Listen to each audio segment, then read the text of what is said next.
Welcome, everyone, to the all-new live Casino Hotel Louisiana right here in Bossier City. And welcome to AKA 45, where tonight the stage is set, the lights are bright. This is American Combat Alliance, where the stars of tomorrow shine tonight.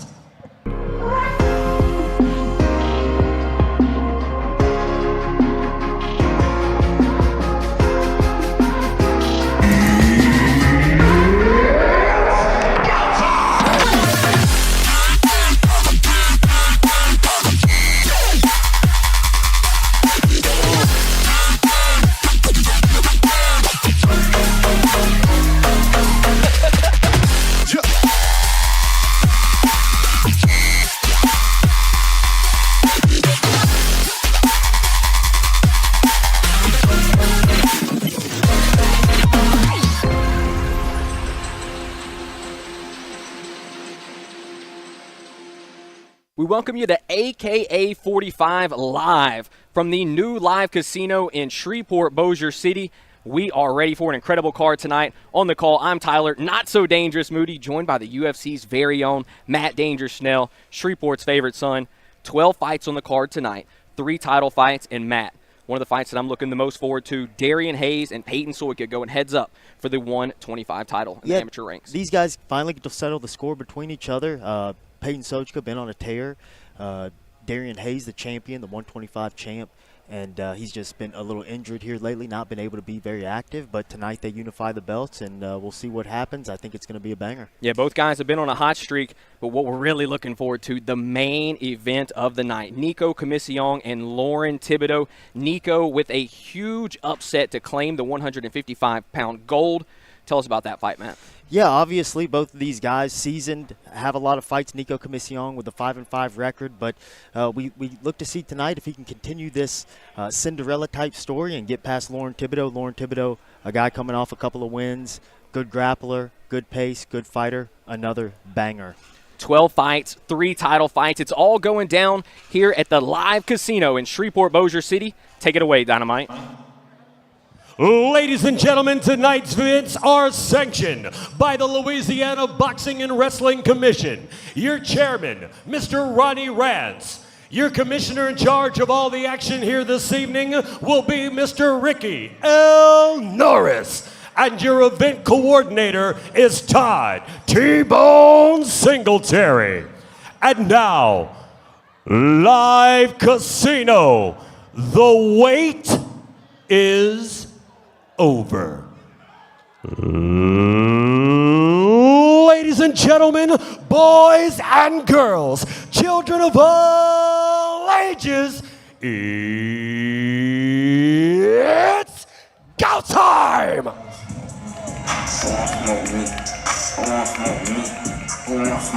We welcome you cage side for AKA 45. Tyler Moody, Matt Schnell on the call. I do want to start the night by letting you know that we have a bit of a problem here. No main event tonight. Nico Commission was expected to go heads up with Lauren Thibodeau.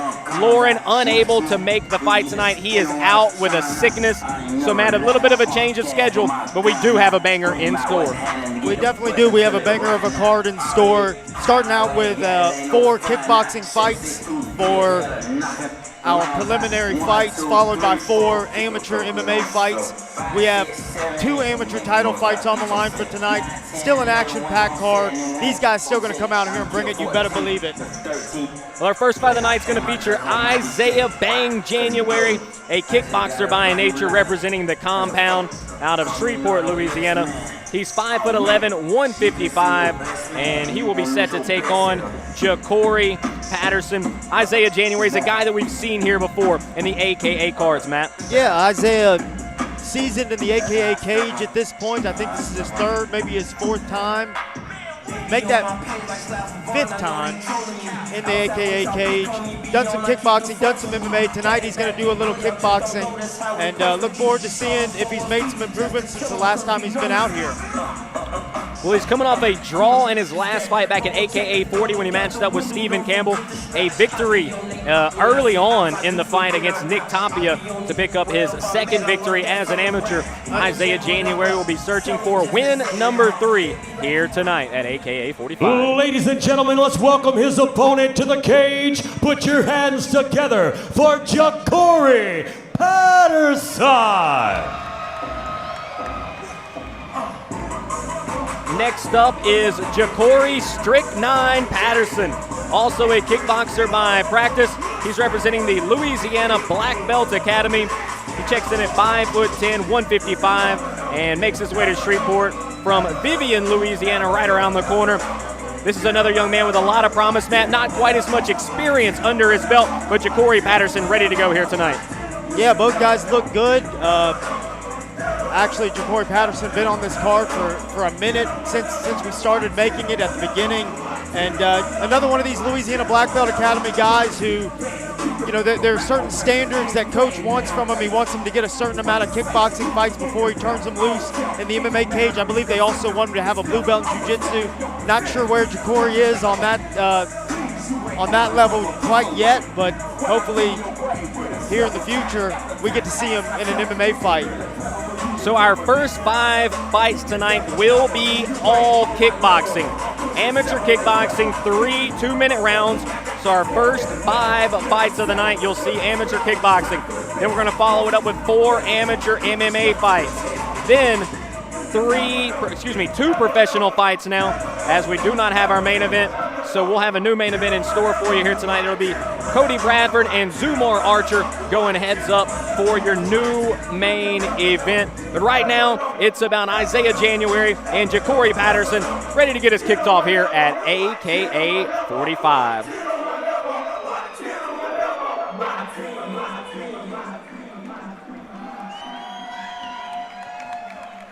Here we go, fight fans, kicking things off here at the prelims for AKA 45. We've got 3 rounds inside the AKA lightweight kickboxing division.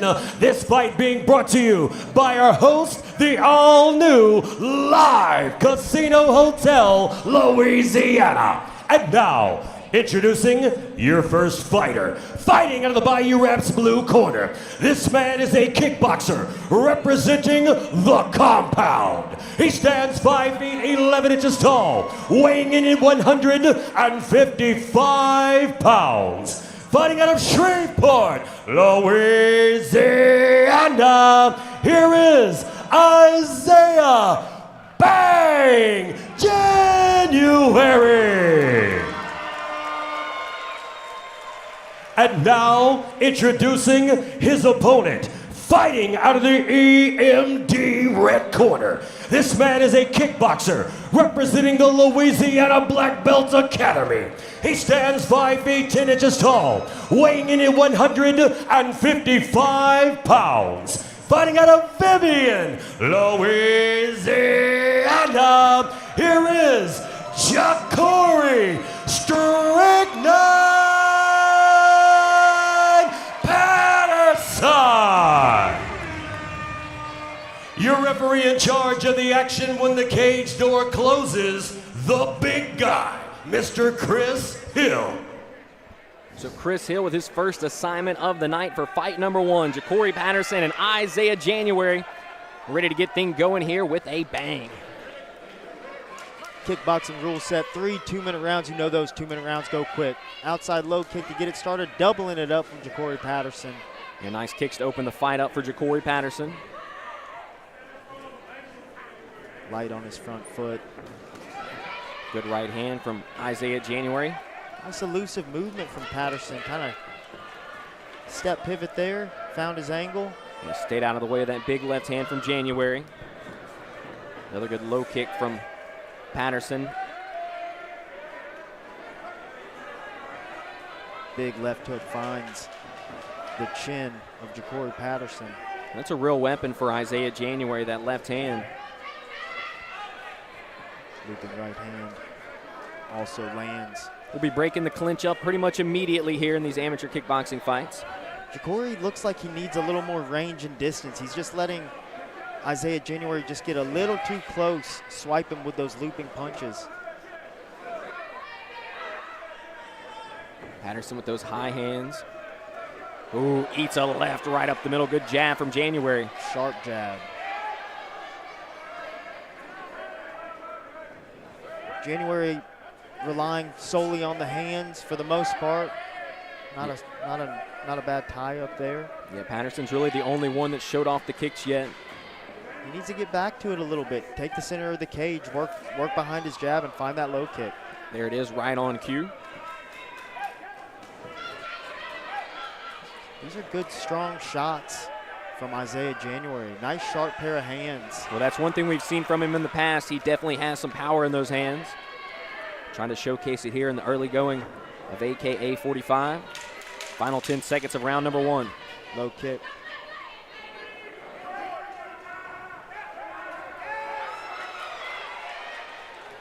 Definitely a more diverse attack coming from the Patterson corner. Yeah, and I would say that really is what stands out in this first round. Patterson a little bit more in the arsenal, and really just the hands is all we saw from Isaiah January, Matt. And Isaiah January doing a good job finding his punches. Nice looping left hook. Finds the chin right there. Jacory Patterson doing a good job with that low kick. He needs to set it up a little better. Work behind that jab, keep his range. Because to be perfectly honest, Isaiah January not really checking the kick or doing much, just trying to punch through it. So I believe if Jacory Patterson keeps on adding those kicks up, he could find success even as the fight continues to progress. Well, you saw right there just a moment ago on the replay, as soon as he went to throw that low kick, January had a nice jab waiting for him. That could certainly be the equalizer for Isaiah January. By the way, shout out to Luke Hawkins, our producer, director. Thank him for the replay. He'll be on the broadcast running the show here all night long at AKA 45. Always does a good job with the replays. He's done a heck of a job. Love the graphics and appreciate Luke a lot. Round number 2 underway. Hook cross from Isaiah January. Skips off the defense. Jab finds its mark right there. And that jab right now looking like a strong weapon for Isaiah January.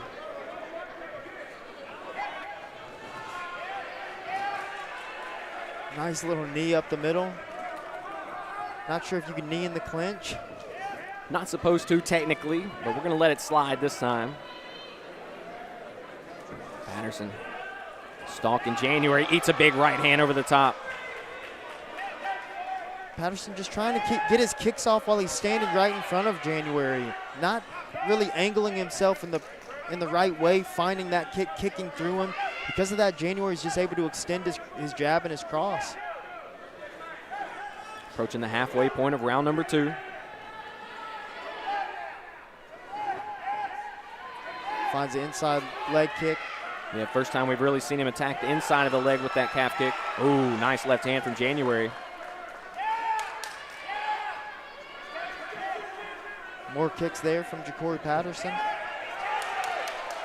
Got to be careful with that. You know these guys, they train a lot of MMA, so they're used to catching the kick and throwing the hands. Right. Not going to be allowed here. I believe last time, yep, if I remember correctly, the reason the last fight for Isaiah January was a draw was something similar. They took a point right away from him catching a kick and trying to counter off of the catch.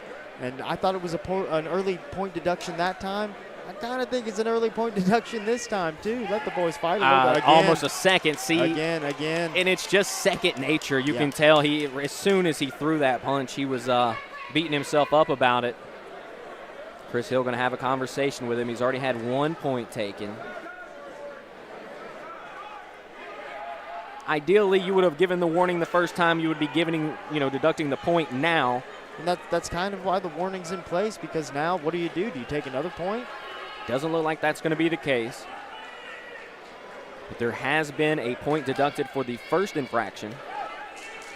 Ooh, nice kick from Patterson, slapping the leg of January. You got to wonder how that's going to affect January now. Is he going to be as free-flowing as he was? Well, he's only got 10 seconds to find something magical here now that he's lost that point.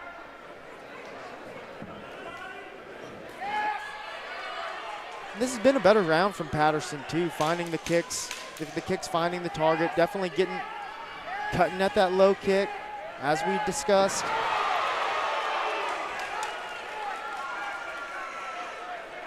We'll see what Chris Hill does about this one.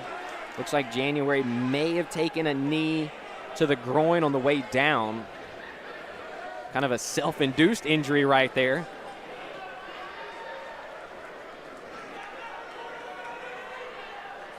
This is actually an interesting situation for Chris Hill to deal with. Again, I don't think the strike landed. He did definitely catch the kick, and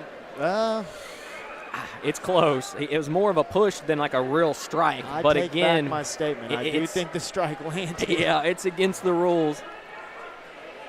The two negatives create an equal. Like, how does this? The two wrongs make a right?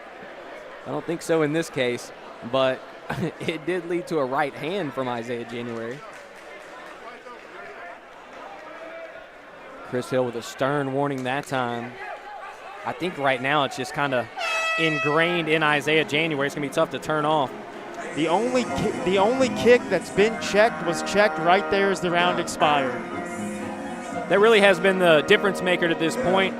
The kicks for Isaiah Patterson. We've seen him attacking the outer calf, inside calf a couple times. But I'll tell you what, Isaiah January, when he's let his hands go, has looked very good. Right head kick kind of skips off of January. Again, I think the only reason that is just because he didn't get the correct angle before he launched the kick. He was kind of standing right in front of him, so the kick skipped off of him instead of finishing him, essentially.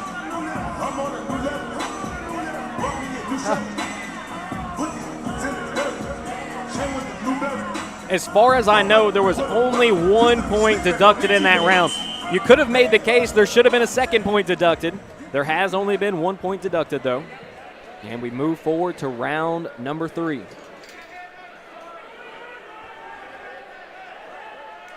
See if we can get through 2 minutes without a foul. Yeah, 2 minutes left to decide a winner.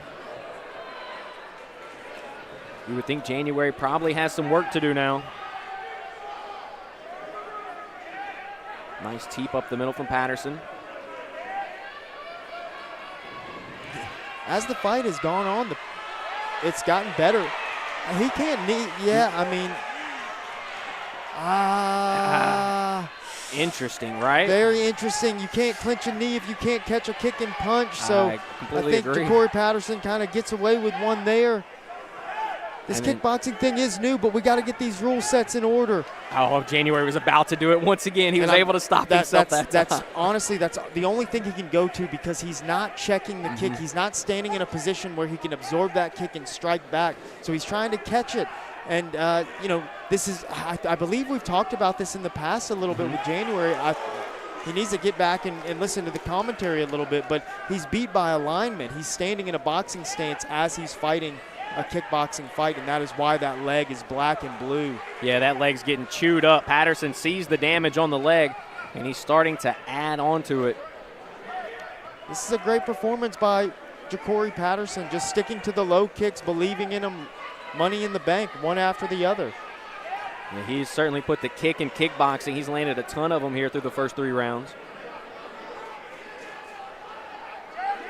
It's not you know, I'm kind of making it seem simple by just articulating it by, he's just beat by alignment. It is a difficult thing to do, especially if you're a guy who punches, who comes from a boxing background. It's difficult to switch that stance. There was a really good sequence a moment ago from Ja'Cory Patterson with his hands, probably some of the best punches we've seen him throw. And you got to think when those kicks are landing, it starts to open some things up upstairs with the hands. And you see not every one of them had mustard on them, but they were just landing and they were cutting into his thigh, and they added up over time, and I think they were all the difference in this fight. Yeah, no, I completely agree with you. The point deduction and the kicks likely going to have this one go in Ja'Cory Patterson's favor. We'll see what the judges have to say about it, but I would be surprised if we don't see him have his hand raised in just a moment. And if you're Isaiah January, some good moments, but obviously just the fouls is really what's going to stick out in this fight, Matt. Yeah, definitely had some good moments. Hopefully he learned some things from tonight's fight, make some adjustments, and let's get him fighting an MMA fight. God bless. So our first fight of the night goes the distance, and we'll leave it up to the judges to declare a winner.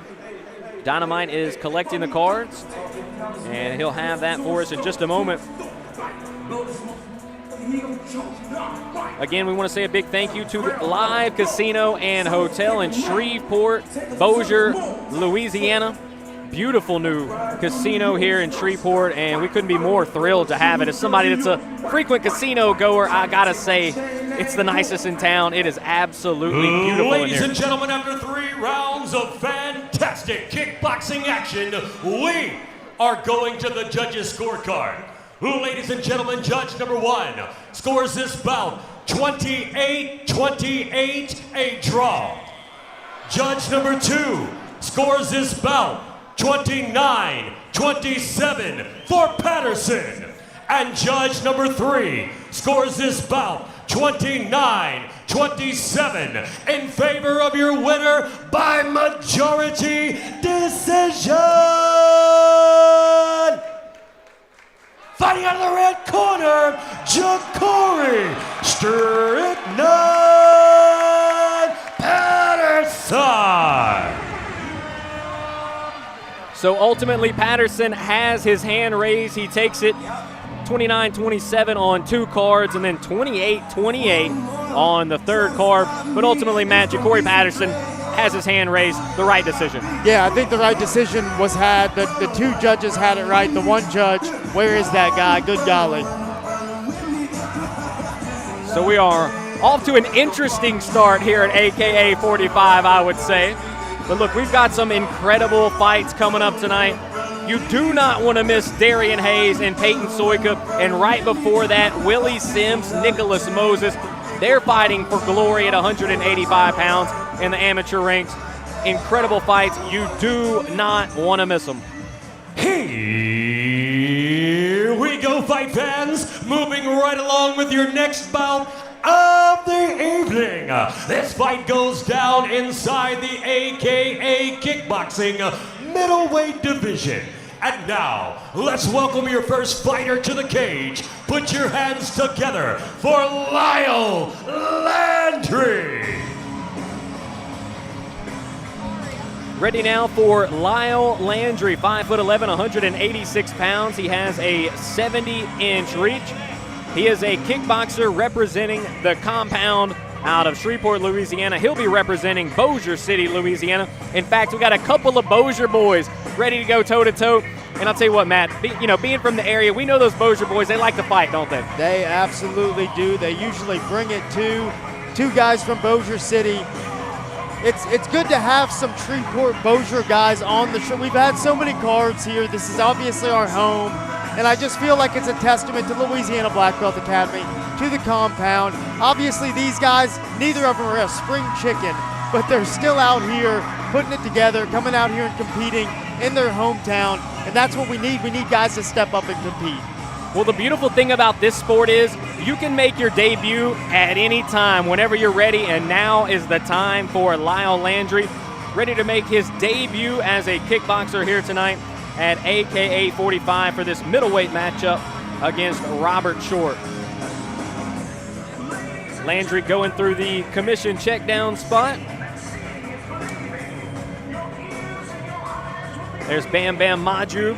We'll see him in the ring as our referee a few times tonight. Chris Hill and Bam Bam Majub.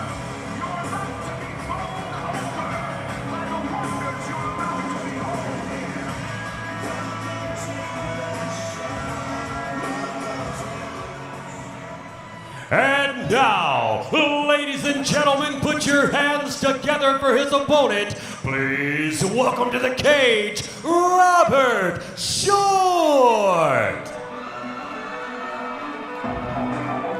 So another matchup between Louisiana Black Belt Academy and the compound. Louisiana Black Belt Academy sending Robert Short out there for fight number 2. Short is a kickboxer out of Bossier City, Louisiana, 5'10", 185. He had a 71-inch reach, so he will have a 1-inch reach advantage in this fight. Another one of these debutantes, though, Matt. Both of these guys ready to get in there and find out who's the better man. Yeah, Robert Short, a difficult guy to match just because he's 40 plus, but a young man, a not so young man who's been rearing to get in this cage and ready to get out here and perform. It looks like he's enjoying his walkout, and you can tell he's seen a fight or two. Yeah, oh yeah. Ready to go tonight is Robert Short, and I know a lot of fighters really enjoy this moment. Your walkout song's going, it's one of your favorite songs. It's a moment you've dreamed about, right? Making your debut, making that walk to the cage. You got friends and family ringside ready to watch you put it on a show, and Robert Short gets to live that dream here tonight at AKA 45.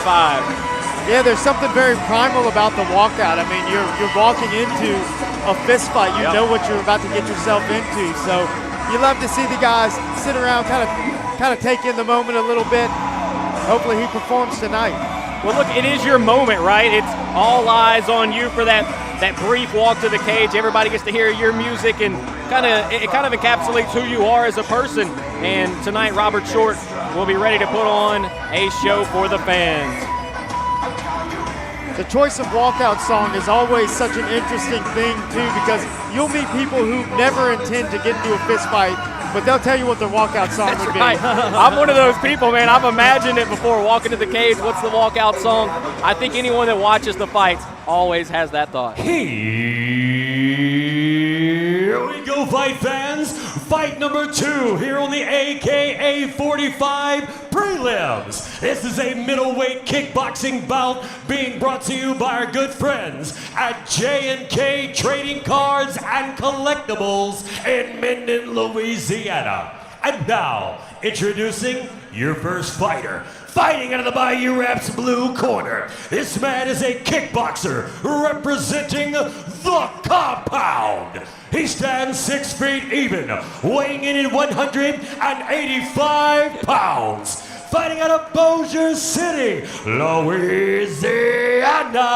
Here is Lyle Landry. And now, introducing his opponent. Fighting out of the EMD red corner. This man is a kickboxer representing the Louisiana Black Belt Academy. He stands 5 feet 10 inches tall, weighing in at 185 pounds. Fighting out of Bossier City, Louisiana. Here is Robert Short.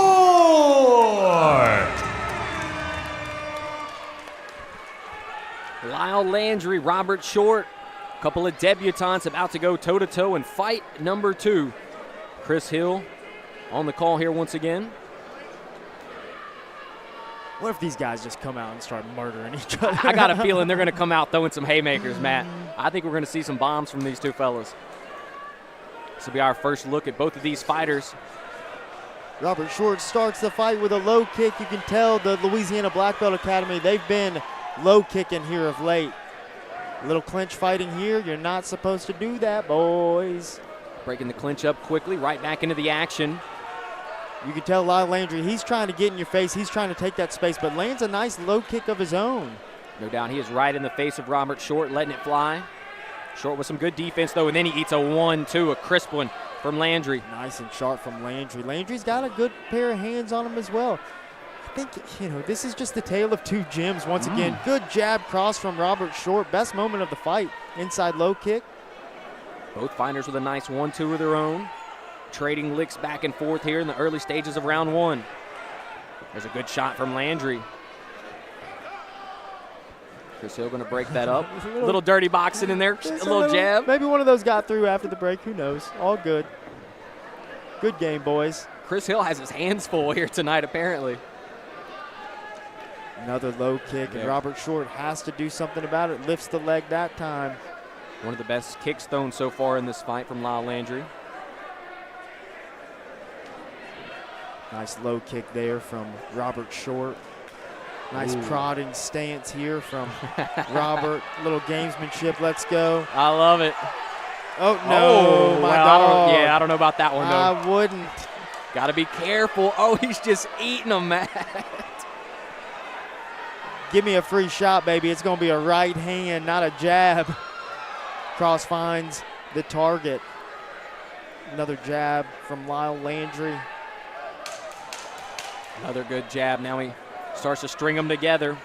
Lyle's got it, like I said, good pair of hands on him, throwing nice sharp punches right down the center corridor. Knee finds its mark. A little bit off the clinch.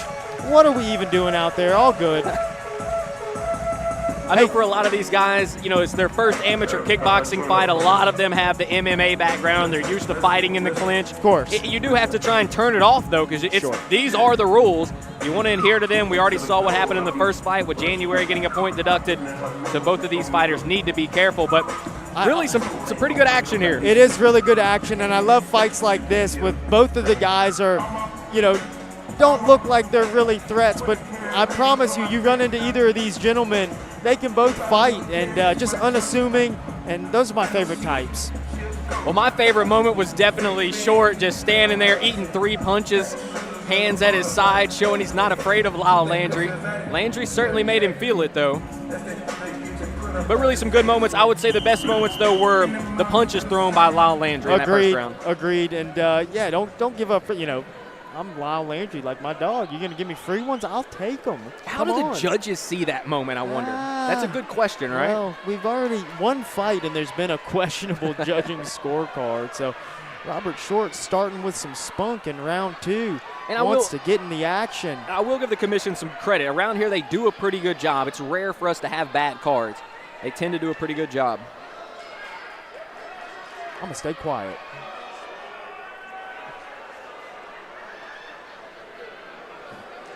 Nice kick from Lyle Landry. Lyle Landry fires the low kick, but Robert Short checks it.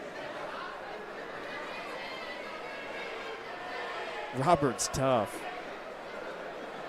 He's eating some big shots from Lyle Landry.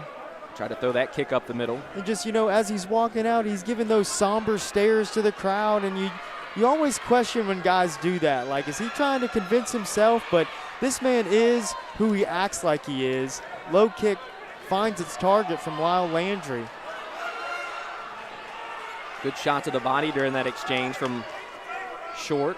Lyle Landry taking some big gasps of air. Gets clipped with a left hook. Robert Short smelling blood in the water. Yes, he is. He's going for the kill. Is that a foot sweep? I'm not sure what happened here. Landry's down. He's saying he took a shot below the belt. He's getting a 10 count, though. He's up. And he's back to his feet. I guess we're counting that as we dropped him. Maybe Chris saw it as he got punched in the gut and he was down because of that. I think he got clipped down low, personally. I don't know. I didn't see it. It was a strange sequence. Oh, nice. Look away jab. You don't see that often. Oh, nice 1-2. Good stuff there from Landry. Going a big uppercut as well. Hard punches, pushing him a little bit. Good action. Well-matched fight. I mean, this is like the perfect fight for these guys. You know what I mean? Perfect.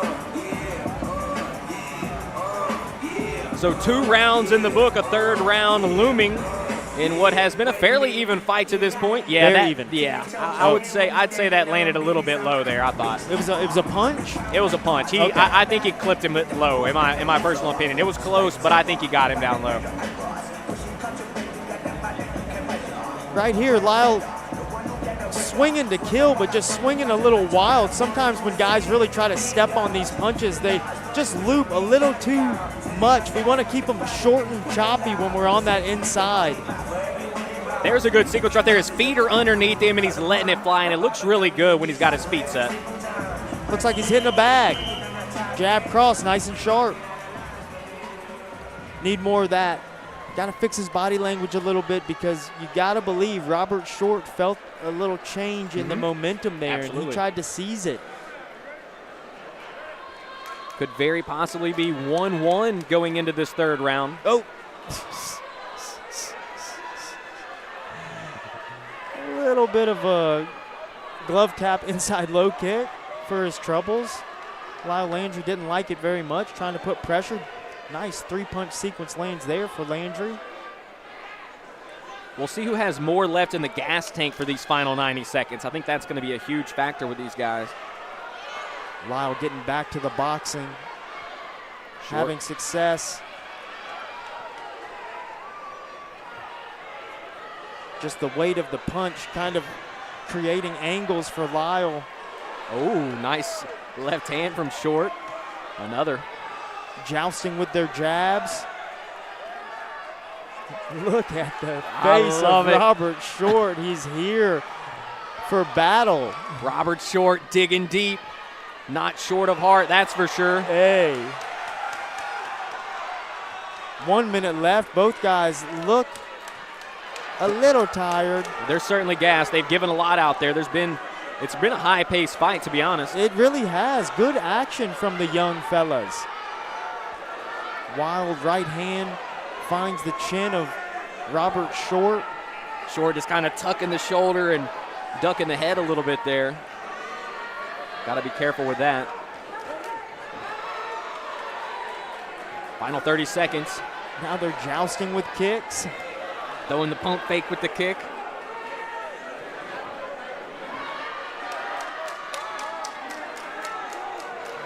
Oh, the no-look jab right on the money. And it landed hard and shook Lyle Landry. Great moment at the end of the round. Hit him for with Robert Short. Hit him with the Steve Nash at the end of the fight. Wow, what a way to finish this fight. Listen, that was a hell of a lot of fun. Robert Short and Lyle Landry go the distance. They throw the entire way. Maybe not the most technical fight that you'll ever see, but definitely evenly matched. I love it. I love it. And I got to be honest, as these guys are approaching the cage and I'm watching them and I'm looking at how they're moving and the types of specimen they are, I didn't know what to expect in this fight, but these young fellas delivered. What a scrap. Good stuff from Lyle Landry. Good stuff from Robert. I'm going to have a talk with Robert's coach and kind of undersold my boy to me, kind of handicapped this young man. This guy is tough. I love him. Of course, one of the big highlights from this fight is when Robert Short has put his hands down, dared Lyle Landry to come in. Don't do that again, Robert Short. 8-3 shots. That one's going to stick out in my mind. We'll see what sticks out to the judges, though. First 2 rounds very close. 3rd round very close, for that matter. I'm actually curious to see which way this fight goes. Dynamite is collecting the cards from the commission. He has them in his left hand, and he is headed into the cage with your decision.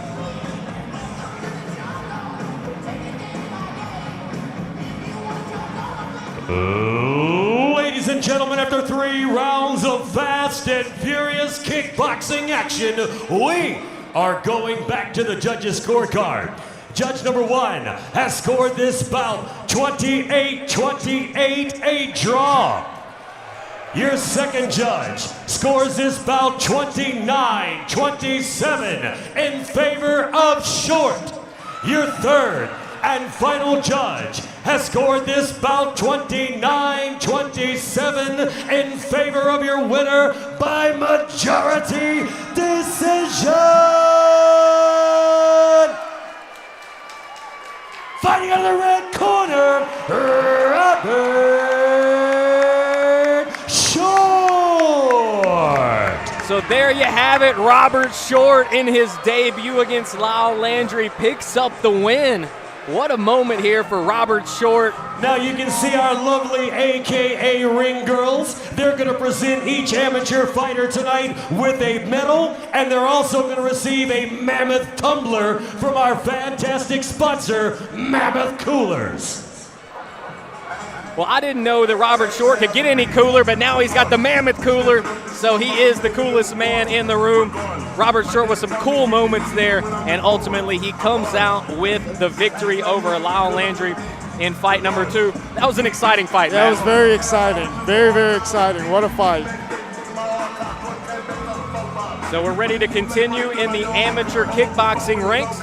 Next up, we'll have Jesse Black and Jorge Madrigal. I got to talk to Mike Braswell. Handicapped Robert Short. Come on. Awesome moment there for Robert Short.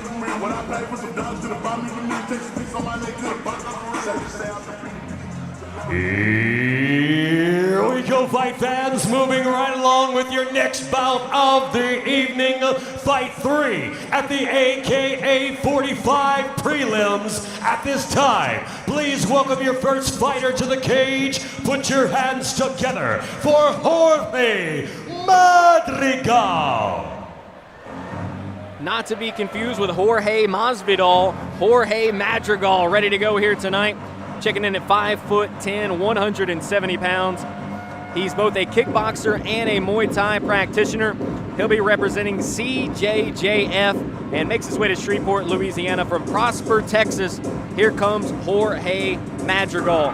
Madrigal with one fight under his belt. That was back at AKA 42. Went to a decision against James Williams. Did not work out in his favor. He'll be looking to right that wrong here tonight, Matt. Yeah, I remember the last time Madrigal was out here. It was a tough fight. It was kind of a little bit awkward between the two guys. Let's see if things have, if Madrigal's grown in his journey a little bit, if he's been practicing these things. He kind of does resemble George Masvidal. A little bit? If George had just made some different decisions, maybe, you know? But this will be a good one. Looking forward to seeing whether or not George Madrigal has Jorge likely. Yes. Madrigal. Yeah, more than likely. Yeah, Jorge Madrigal has made some improvements. I'm sure he's heard it both ways his entire life, though. I guarantee you that. But tonight, typically the J is Jorge, but you know, George Masvidal prefers George. He was called Jorge Masvidal for a long time, though. Yep. Very interesting. Learn something new every single day. And tonight we're going to learn about what Jorge Madrigal has in store for Jesse Black. And, you know, CJJF, one of our first times getting a chance to see this gym, bringing up the guy from Prosper, Texas. Okay. Obviously, we've had Madrigal before, and they'll send him into the cage for the second time at AKA 45. And now, ladies and gentlemen, put your hands together for his opponent. Please welcome to the cage, Jesse Black. Ready now for Jesse Black, another one of the Louisiana Black Belt Academy fighters. He is a kickboxer by practice, 5'10", 170 pounds, out of Shreveport, Louisiana, and ready to step into the cage here at AKA 45 is Jesse Black. This will be the debut for Jesse.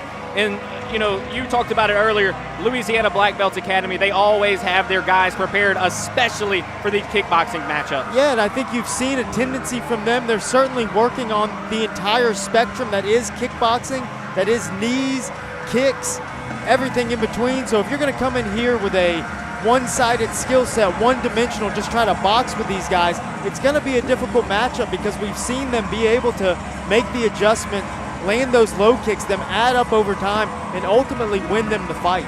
Well, we saw it early on with Ja'Cory Patterson, right? All those low kicks ended up working out in his favor. Yeah, I mean, and we called it. We said, like, they keep on logging those things in, and I promise they will make this fight different, and they did just that. Yeah, and look, he's another one of those Louisiana Black Belt Academy guys. I think you'll probably see a similar skill set here with Jesse Black just because of the amount of work that these guys put in at the academy. Jesse Black's into the cage. Here we go with fight number 3. It's Black and Madrigal.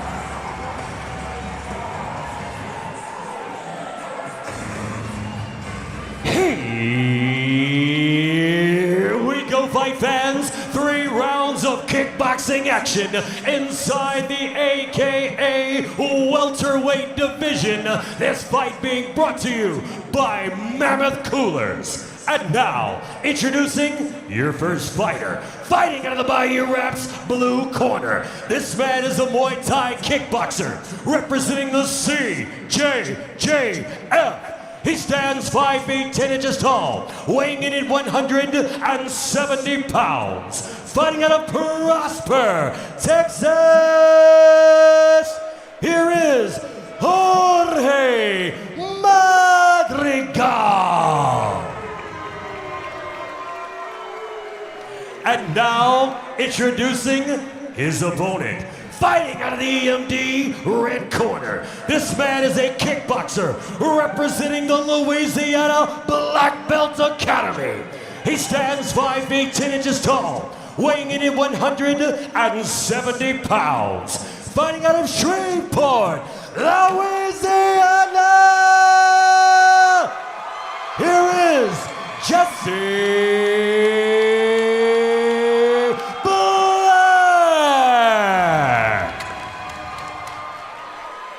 Jesse Black looks like he's having a ton of fun out there. He's got the hometown fans behind him. I think he sold some tickets. I think he sold some tickets. He certainly looked like he was vibing on his way down to the they cage. booed Jorge Madrigal. You don't see that too much in our amateur fights, I will say. Kind of rude, all good. Tough crowd. We'll see if it lights a fire under Madrigal. Snapping kick. Jesse Black snapping these things off. My goodness. Man's got an Madrigal automatic comes leg. Eats a jab. I mean, what is the game plan from Louisiana Black Belt Academy? It's going to be find that low kick. Good busy hands right there also from Jesse Black.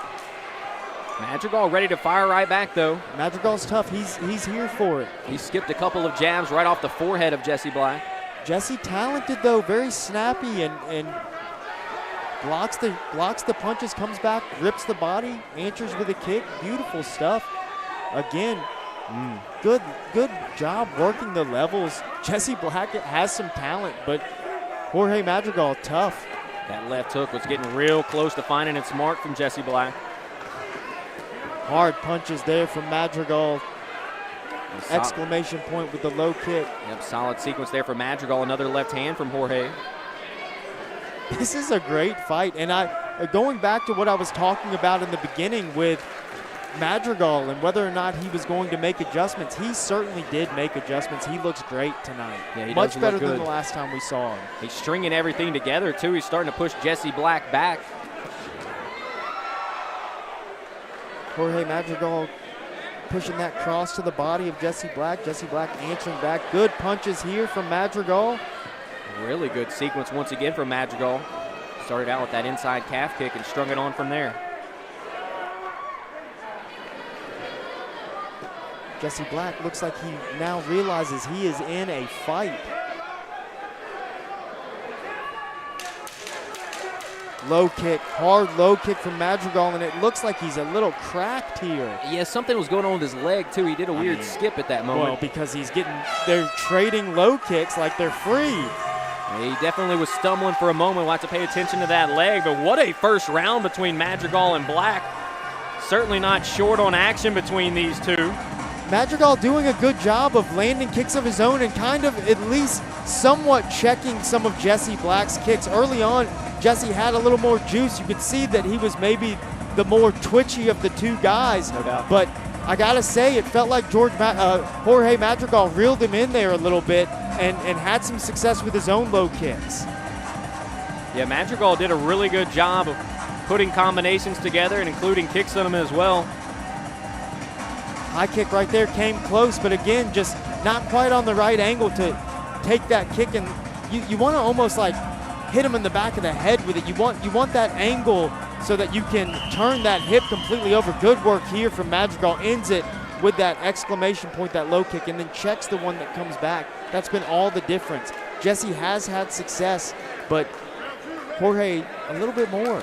I thought that sequence right there is what won him the round. Great inside leg kick, finished it up at the end with the calf kick as well. I mean, good stuff. Hey, most improved fighter since the last time we saw him.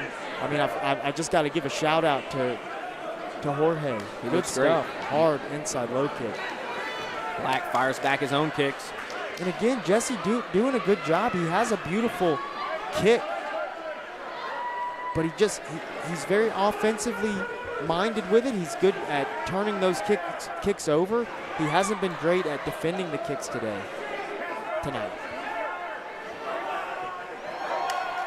The corner calling for punches to the body. And I do think that is a good adjustment. They had some success with the body shots early in the first round, but Jorge Madrigal just toughing it out. Ooh. Big high kick. It looked like it snuck around the guard. Busy jab from Jorge. Cross left hook, low kick. Everything lands. Nice left leg from Jesse Black. Lifts the knee, left hook, right kick behind it. Madrigal's got to be careful with that high kick from Black. That's a possible fight finisher. Hard right hook. Kind of stuns Black for a second, stands him up. Good sequence. This is a fight. These guys are letting it fly out there. Another nice sequence for Madrigal. He loaded up for that one. Black was there defensively.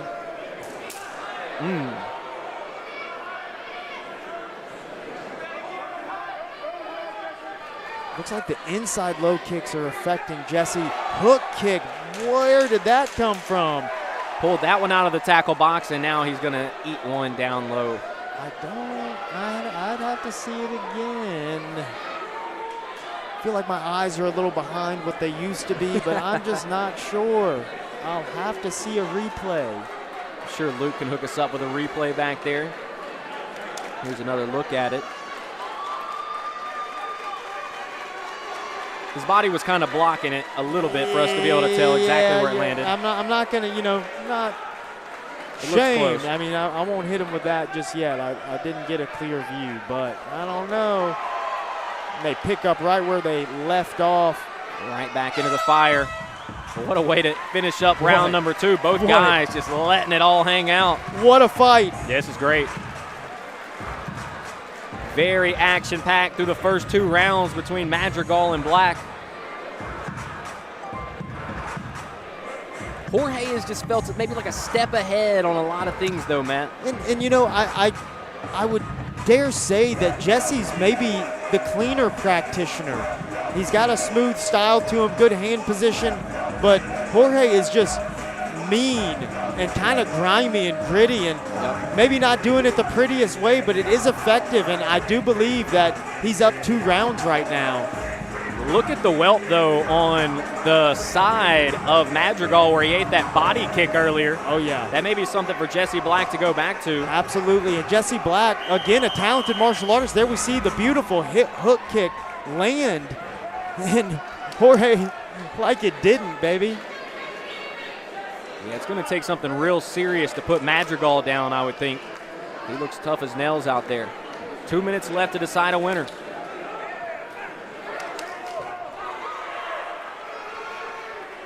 Jesse going back to that body. Knees find the target right on the chin.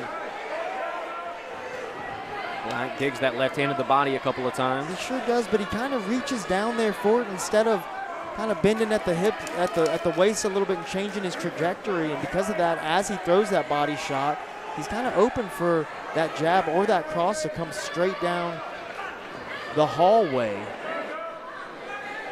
Nice jab, left hook swipes as Jorge enters.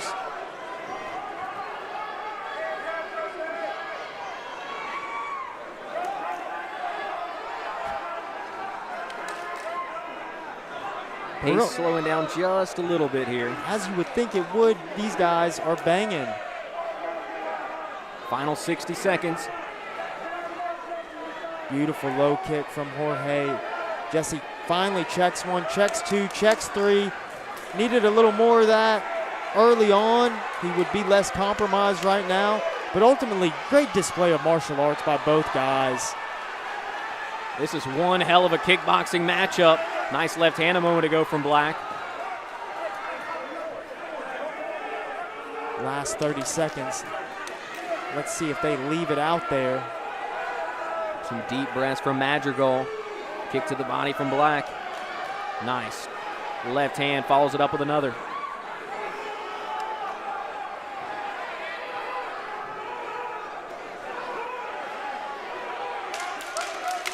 Black has worked the body pretty well in this 3rd round. He sure has. Oh, great sequence. Big left hook there from Jesse Black.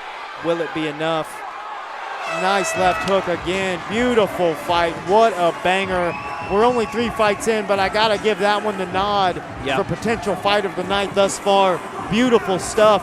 Not to take away from my boy Lyle Landry and Robert Short, but that was a banger. Beautiful display.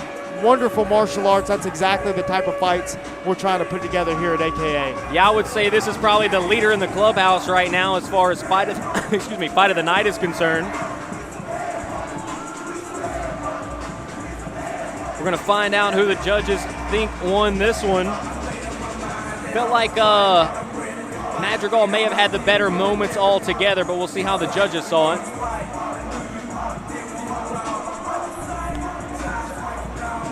Beautiful left hand from Madrigal, another one.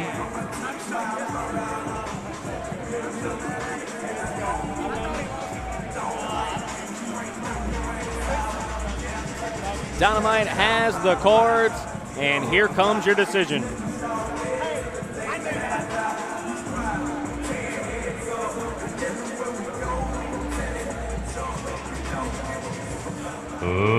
Ladies and gentlemen, after 3 rounds of fast and furious kickboxing action, we are returning to the judges' scorecard.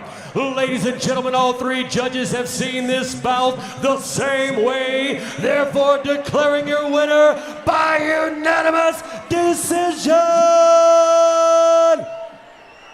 Fighting in the blue corner, Jorge Madrigal! Jorge Madrigal has his hand raised and picks up the victory in this amateur kickboxing matchup between himself and Jesse Black.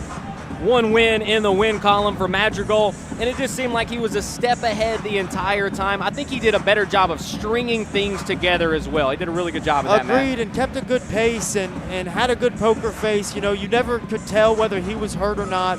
Jesse Black, on the other hand, you saw a couple tells, and great stuff. Both guys, wonderful performance. I like Jesse Black. Look forward to seeing him back in here. But tonight, the victor is our boy, Jorge Madrigal. Yeah, you got to give Jorge a lot of credit coming off a loss.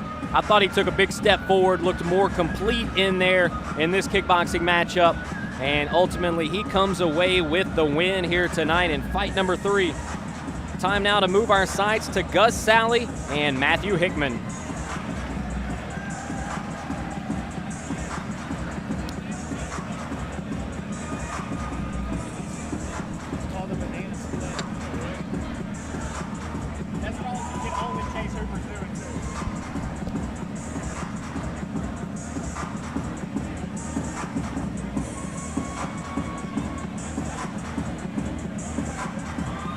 Here we go, fight fans, moving right along with your next bout of the evening.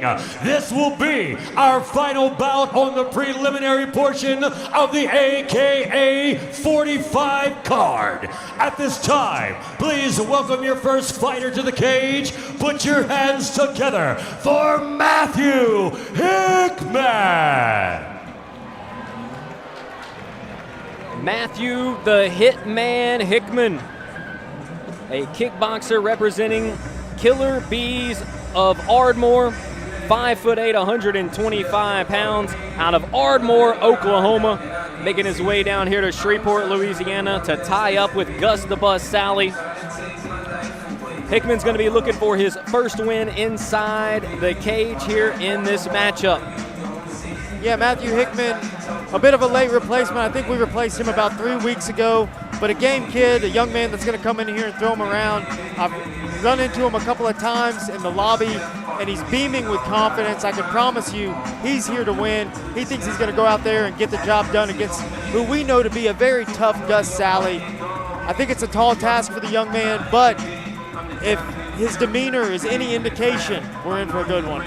Well, we were up in Oklahoma a couple cards ago, and I'll tell you what, they had some real talent up there in Oklahoma. There were some guys that were really talented fighters, and now we've got Matthew Hickman making his way down here to represent Oklahoma at AKA 45.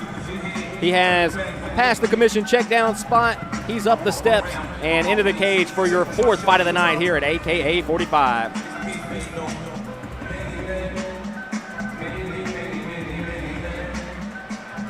And now, ladies and gentlemen, show your love for his opponent. Please welcome to the cage, Gus Sally.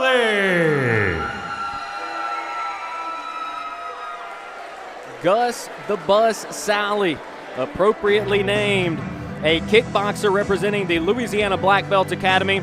4th fighter of the night being sent out there by Louisiana Black Belt Academy. Gus, 5'8", 125 as well. He and Hickman will both come in right about the same stature. And Gus, another hometown boy from right here in Shreveport, Louisiana. Gus rolling in here with a 2-0 record, Matt. Had a win back at AKA 40 over Blake Shea. Took down Rene Ochoa back at AKA 36, and he looks to remain undefeated here tonight. Yeah, and again, Gus Sally, one of these guys from Louisiana Black Belt Academy, every time we see him come out here, he looks better than he did the last time. His first fight was a little wild, all over the place. His next fight, that victory over Blake Shea, I thought that Blake Shea was maybe the best fighter on the card that night. And if I remember correctly, there were professionals on the card that night as well. And to come out here and get that win and do it in the way that he did, very impressive. I very much look forward to seeing more from Gus Sally. Only a 19-year-old kid, one of the only people on this card that is under 21 years old. We are in the live casino, and they asked us to only have people who are 21 and up. We had to make an exception for Gus Sally because he's a stud, and we wanted to put him in that cage one more time.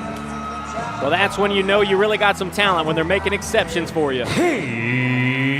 Here we go, fight fans. 3 rounds of kickboxing action inside the AKA flyweight division. This fight is being brought to you by Chevyland on Uri Drive. And now, introducing your first fighter. Fighting out of the Bayou Raps blue corner. This man is a kickboxer representing the Killer Bears of Ardmore. He stands 5 feet 8 inches tall, weighing in at 125 pounds. Fighting out of Ardmore, Oklahoma,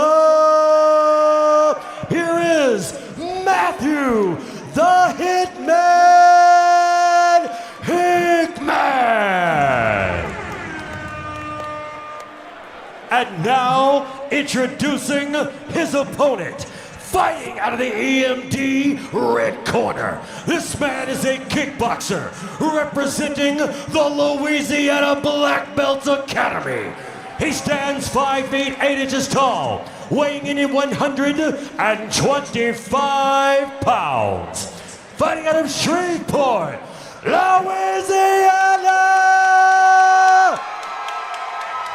here is Gus the Bus Sally.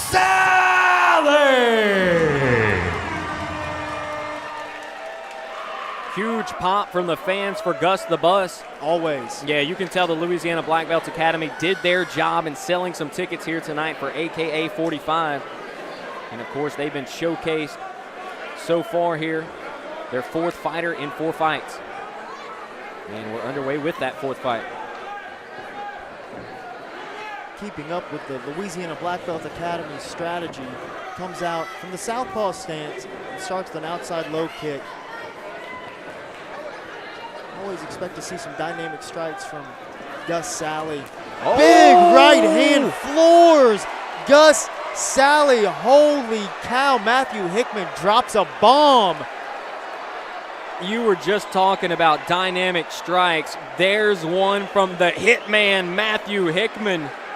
Wow.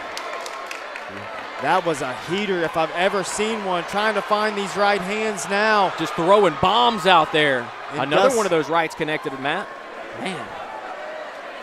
Gus needs to keep his head off line. Needs to find a cross of his own. Circle away from that right hand. Bomb of Matthew Hickman. Another right hand.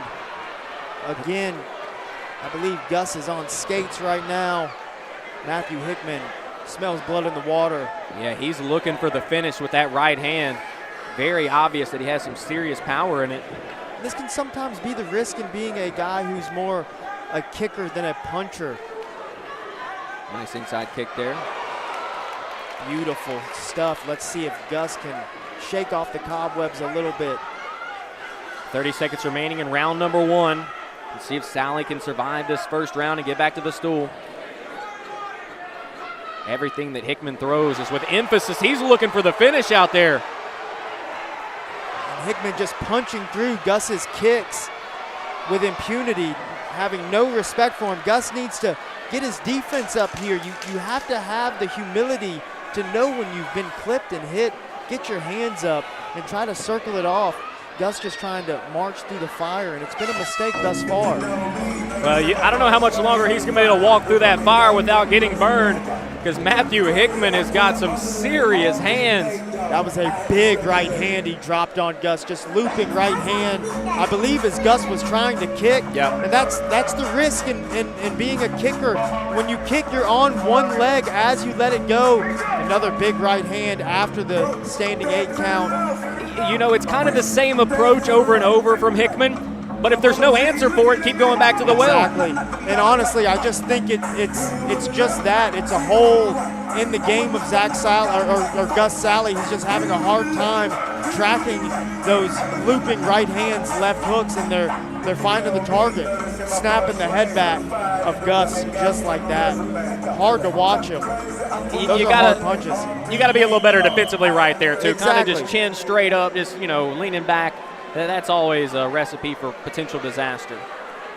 So 1 round definitely in the books here for Hickman as we prepare to move into round number 2. Gus with them paws up high this time around. Let's see if he keeps them there.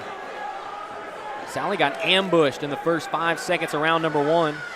Let's see what Hickman has in store here in the early stages of number 2. Wild kick, misses.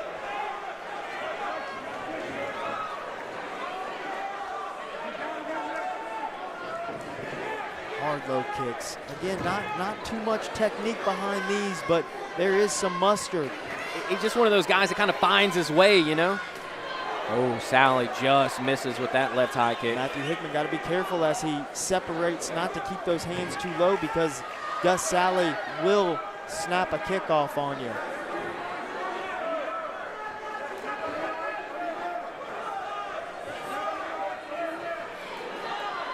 Hickman a little too far out of range to land there. Halfway through round number 2. Hard kick lands for Hickman. Hickman showing it's not just the right hand. Sally starting to fight back, and he eats a left. Dropped him. That is another standing 8 count suffered by Gus Sally. Well, we talked about before Hickman looking for his first win out there. You talked about the confidence that he's brimming with. That confidence has to be at an all-time high right now. It's only growing. I mean, just look at his stature. Look at the way he's standing. You know he's feeling good about things right now, as he should. Throwing heaters. Pretty good defense there as he deals with that high kick. What a great way to come out here and fight against the hometown and put on a great performance for Matthew Hickman. Gus Sally trying to reel it back in. Only 10 seconds left in this round. Hickman nearly with another big right hand. He did land a couple in that exchange. But for the second straight round, Isaiah Hickman drops Gus Sally. Sally has survived the first 2, but there's no doubt he's behind 2-0 on the scorecard, Matt. Matthew Hickman corner pretty pumped about how things are going right now. You gotta believe Coach Mike Braswell and the group are giving prudent instructions to Gus Sally. He needs to just fix his posture a little bit. It's that chin kind of in the air, and I think it works when guys are backing up and allowing you to kick them. But no dice from Matthew Hickman.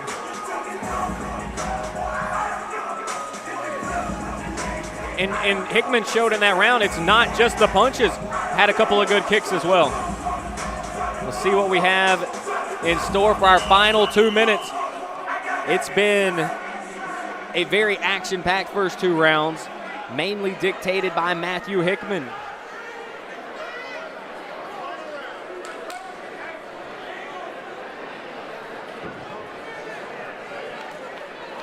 See if Sally turns up the urgency a little bit in this third and final round. He definitely needs to.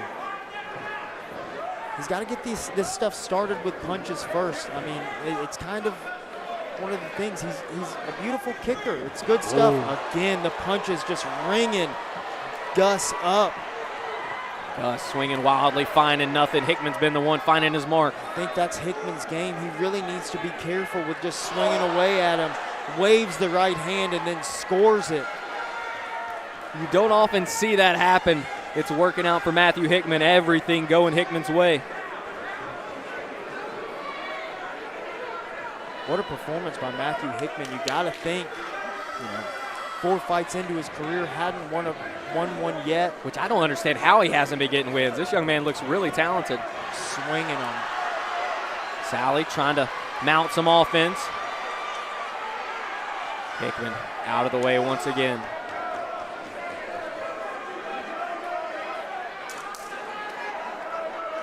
.45 seconds remaining. The Mike Braswell corner asking Gus to move forward, telling him he's got to go, and they aren't wrong. I just don't know if Gus has that weapon to necessarily turn the lights out. Yeah, though, I mean, he's kind of a volume type of guy. I just don't think he's ever going to be the type of guy that hits you with one and puts you away, unless it's one of these beautiful kicks. But he's got to start it with punches. Right there, he kind of had a good sequence. He got Matthew backing up with a jab. You get him backing up, you get their head dipping off to one side. That's when you let a kick go and knock them out the park. 15 seconds remaining. I also believe that from the very beginning, Gus has been shaking off the cobwebs, and sometimes it's tough to recover. Good fight, though, both guys. Hickman with another right hand, an exclamation point in this fight. It started with a big right hand. It ends with a nice right hand. And in control from start to finish, Matthew the Hitman Hickman.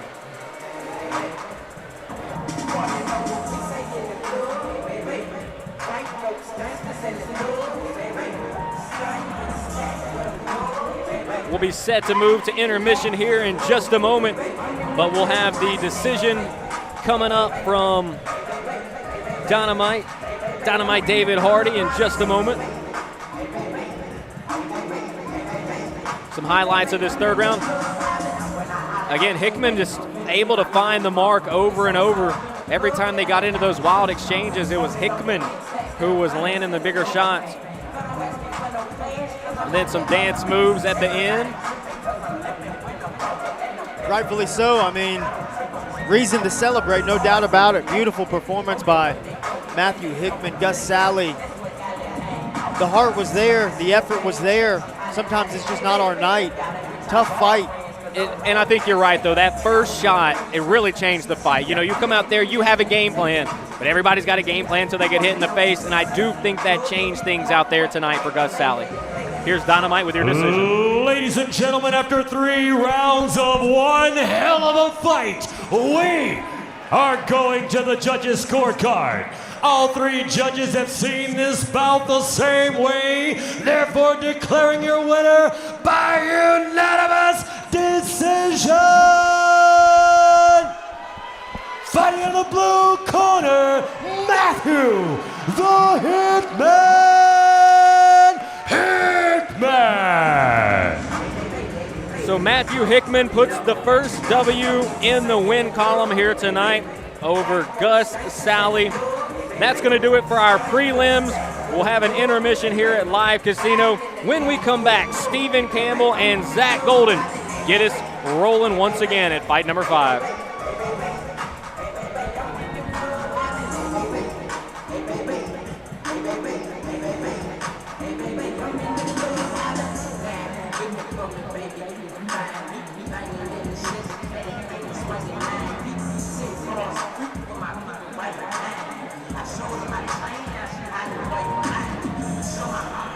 All right, how about a big round of applause for our DJ, Louisiana's DJ, DJ LP3. That's right, MP3 on the ones and twos, bringing his funky ass beats to all the yous all night long. Now, ladies and gentlemen, when AKA rolls into town, the stars, the high rollers, all the big wigs like to be a part of it, and tonight is no exception. I want you to join me right now in welcoming to the cage His Honor, ladies and gentlemen, the Honorable Mayor of Bossier City. Let's hear it for Mr. Tommy Chandler.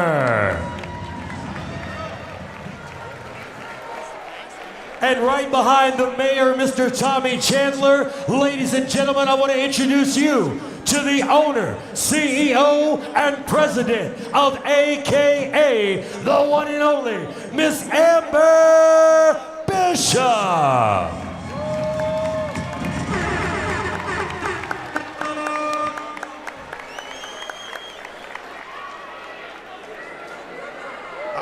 welcome everybody to the great city of Bossier City. Let's hear it.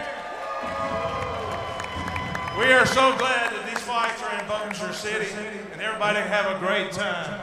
So let me give it back over to the main woman here. All right, ladies and gentlemen, Mayor Tommy here to welcome AKA back to Bossier City. We thank each and every one of you for coming out tonight, checking out the all-new live Casino Hotel, joining us here for AKA. Now that does it for the prelims. We've still got a shit ton of fights left to go, so I hope you guys are ready. But right now, what we're gonna do, we're gonna take a quick pause for the cause. So step outside, smoke them if you got them, grab yourself an ice cold liquid libation to ease your frustration. And we're coming back with more here at AKA 45.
go. It's time to get back to the action here at AKA 45. The prelims are done, so now we're gonna stand on the gas like Dale Earnhardt coming out of turn 3 at Talladega, baby. We are wide open all the way to the finish line. This will be your final kickboxing bout of the evening. It's a catch weight of 160 pounds. At this time, please welcome your first fighter to the cage. Put your hands together for Tony Hernandez.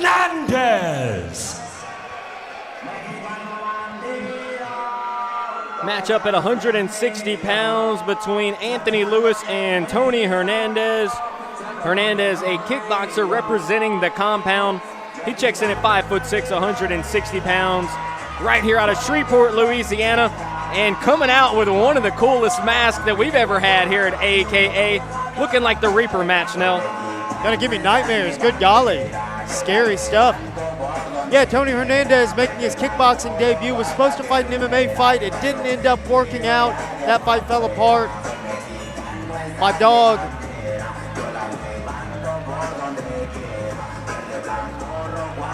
Anyways, he had an opponent switch.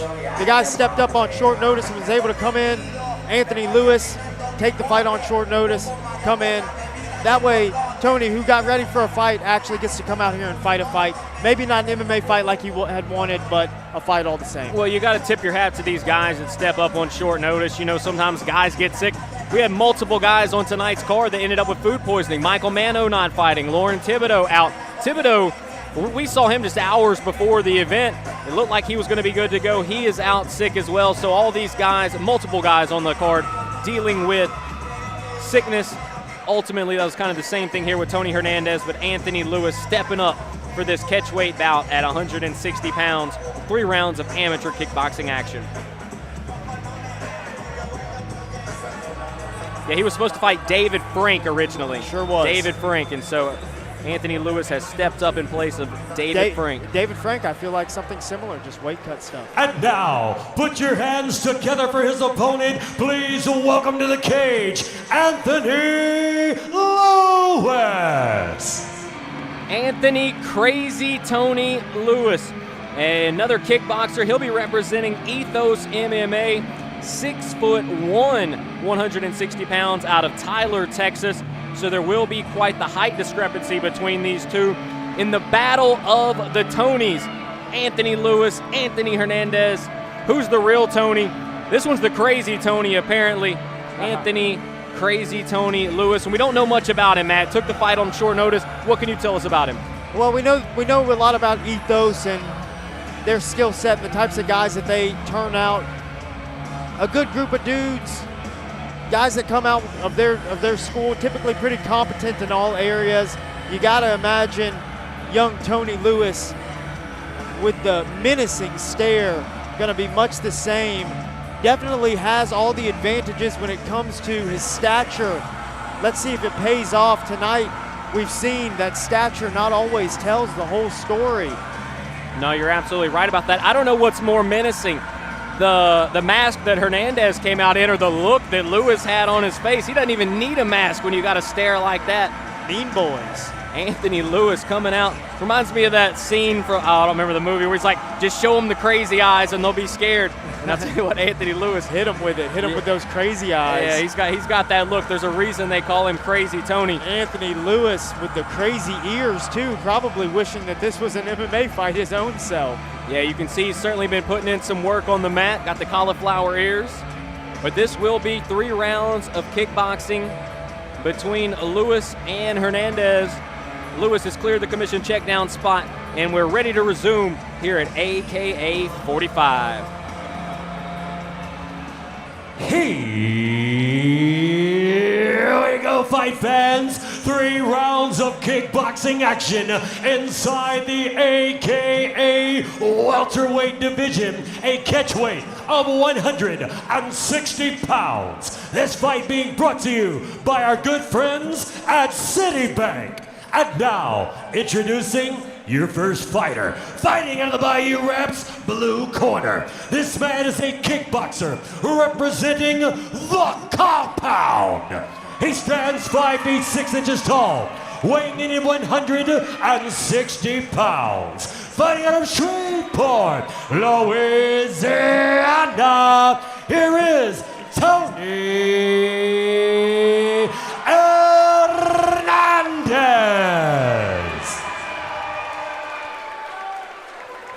And now, introducing his opponent, fighting out of the EMD red corner. This man is a kickboxer representing Ethos MMA. He stands 6 feet 1 inches tall, weighing in at 160 pounds. Fighting out of Tyler, Texas, here is Crazy Tony Anthony Lewis. Your referee in charge of the action when the cage door closes, Mr. Basil Bam Bam Majub. So Basil with his first action of the night. In the Battle of the Tonys, Anthony Lewis, Tony Hernandez, fight number 5 from AKA 45. Here we go. T kick from Tony Hernandez. Hard low kick finds its target. Cuts through the thigh. Chin riding a little high there. Tony Lewis picks him off with a jab. Another right hand. Well, the stature difference is obvious, so is the reach. You can see it's going to be a big advantage here for Lewis. Tony checks the kick. I guess they're both Tony. Yeah, that was a good right kick there from Anthony Lewis. Got some pop on it. Hernandez scrappy, there's no doubt about it, but right now having a hard time overcoming the length. Checking the kicks though, interestingly enough. Yeah, he does seem to see those coming. Lewis with a teep up the middle. Hernandez fires back. And the only reason I make something of that is just the compound is more of a, these guys, they come in boxing stances, and that's what makes it more difficult for them to check kicks. So it's impressive to me that Hernandez lifting that leg, checking the kick. Sharp, didn't check that one. No, that one landed flush, so did that one. Switches the stance. Lewis is starting to add him up for a moment. Couple shots to the body for Hernandez land. Swiping left hook. Yeah, that lead left hook seems to be a weapon for Lewis. He had a nice one early on in the round. Hernandez, I mean, what stance is he fighting from? It just all becomes one as they start trading. Interesting kick there from Lewis. Hernandez with a right hand over the top. Both guys trade wild punches there. Wild sequence ends round number 1.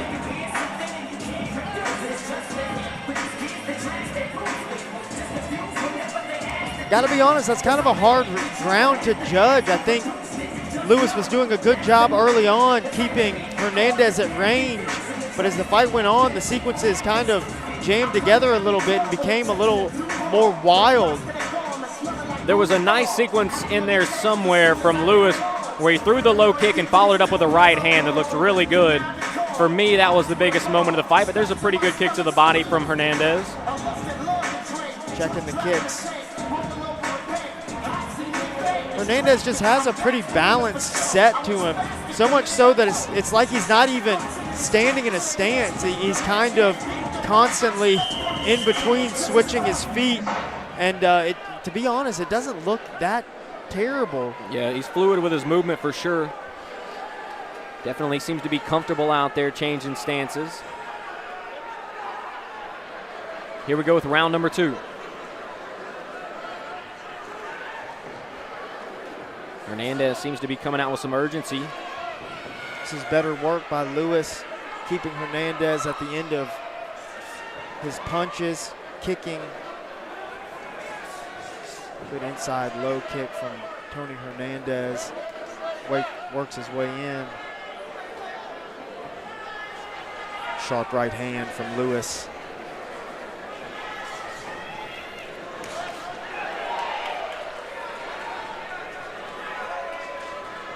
30 seconds off the clock here in round number 2. Good kick to the body from Lewis. Hernandez fires right back.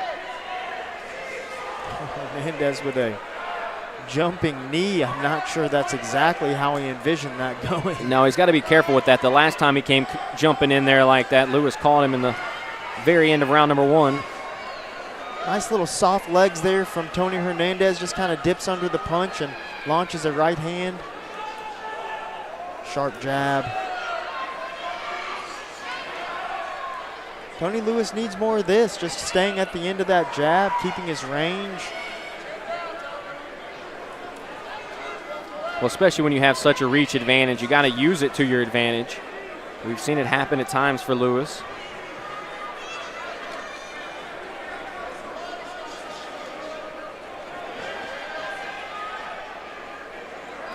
Hernandez shakes that off.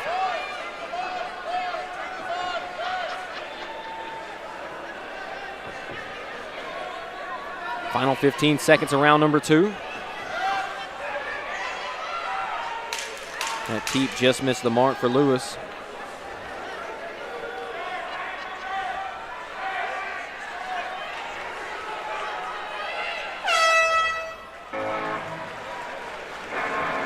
Much quieter finish to round number 2 than we had in round number 1. But you talked about it early on. It felt like Lewis was doing a better job using his reach advantage. He sure was, and Tony still had some good moments, made some stuff ugly in there, landed some stuff, but I just don't know if it was enough to eke out the round for him. Of course, all night I've had no idea what was going on with the kickboxing scorecards. Maybe I don't know what the rule set is. Well, the only one that's really stood out to us was obviously that draw back in the first fight of the evening. We'll see what the judges think about this one. Pretty close fight so far through 2 rounds. One thing we've seen Lewis do well a couple of times is follow up the kick with a good punch.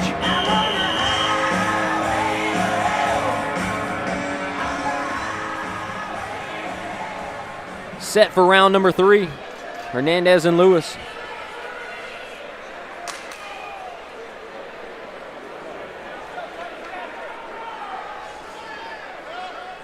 Right hand to open it up for Tony Lewis. Jab to the body.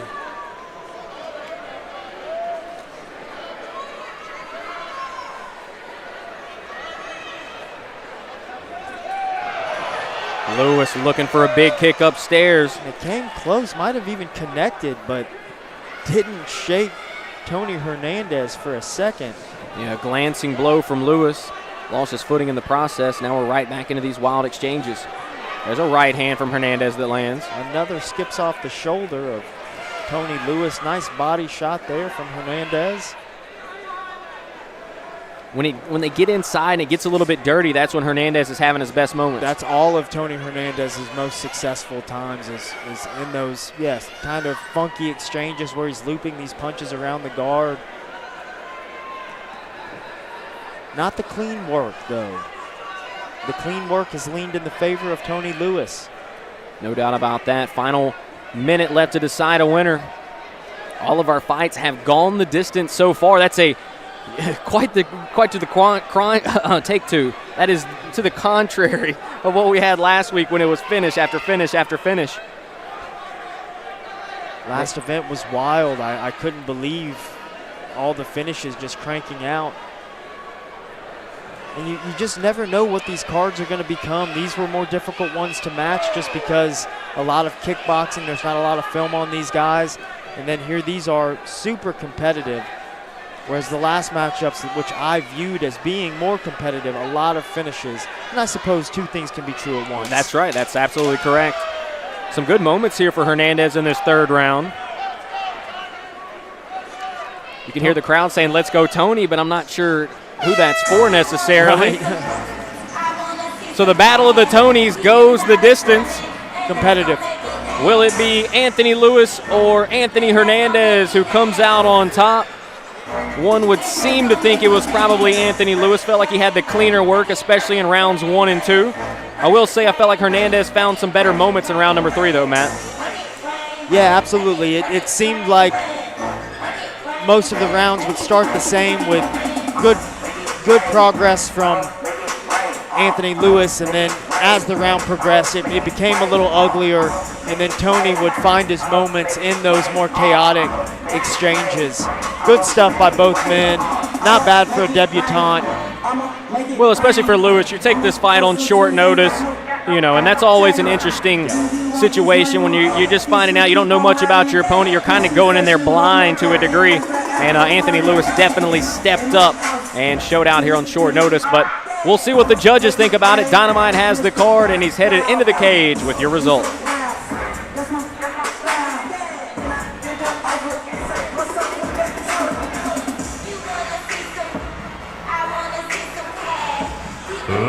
Ladies and gentlemen, after 3 rounds of punching and a kicking here in the AKA Kickboxing division, we are going to the judges' scorecard. All 3 judges have seen this bout the same way, therefore declaring your winner by unanimous decision. Fighting out of the red corner, Anthony Lewis.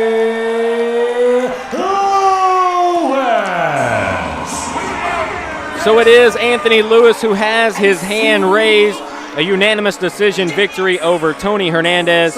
And the Battle of the Tonys goes to Crazy Tony. Pretty good work overall there for Anthony Lewis. I agree. Tough fight. Both guys competitive. I think both guys learned a lot tonight. Good stuff. Let's see some MMA. God bless America. That's what the fans are here for, is the mixed martial arts. And we're going to close the book on the kickboxing. Some really good kickboxing there, 5 fights, all of them went the distance. But now we move to the MMA portion of our card. We have 4 amateur MMA fights coming up, including 2 title fights, and then we'll move to the pro ranks, and we'll close it out with a couple of pro MMA fights.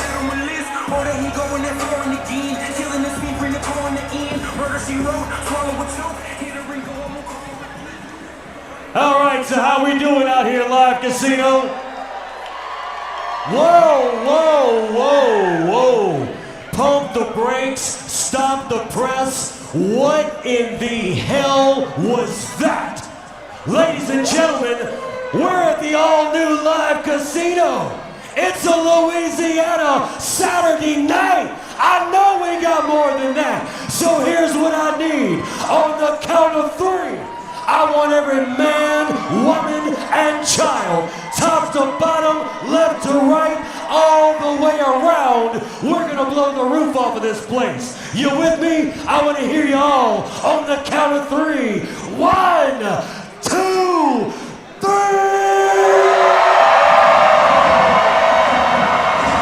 Now that's what I'm talking about, baby. That does it for the kickboxing portion of our card, ladies and gentlemen. It's all MMA, hooking and jabbing, scooping and slapping, hanging and banging all night long from here. At this time, please welcome your first fighter to the cage. Put your hands together for Zach Golden.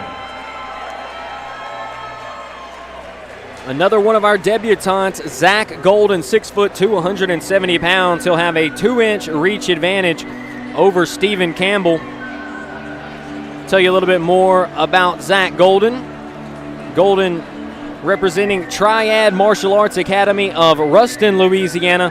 He is a Ruston resident. Spent a lot of time over there myself when I went to Louisiana Tech, home of the Bulldogs. Go Dogs. And tonight, it'll be Zach Golden representing Ruston and the Triad as he makes his debut here tonight.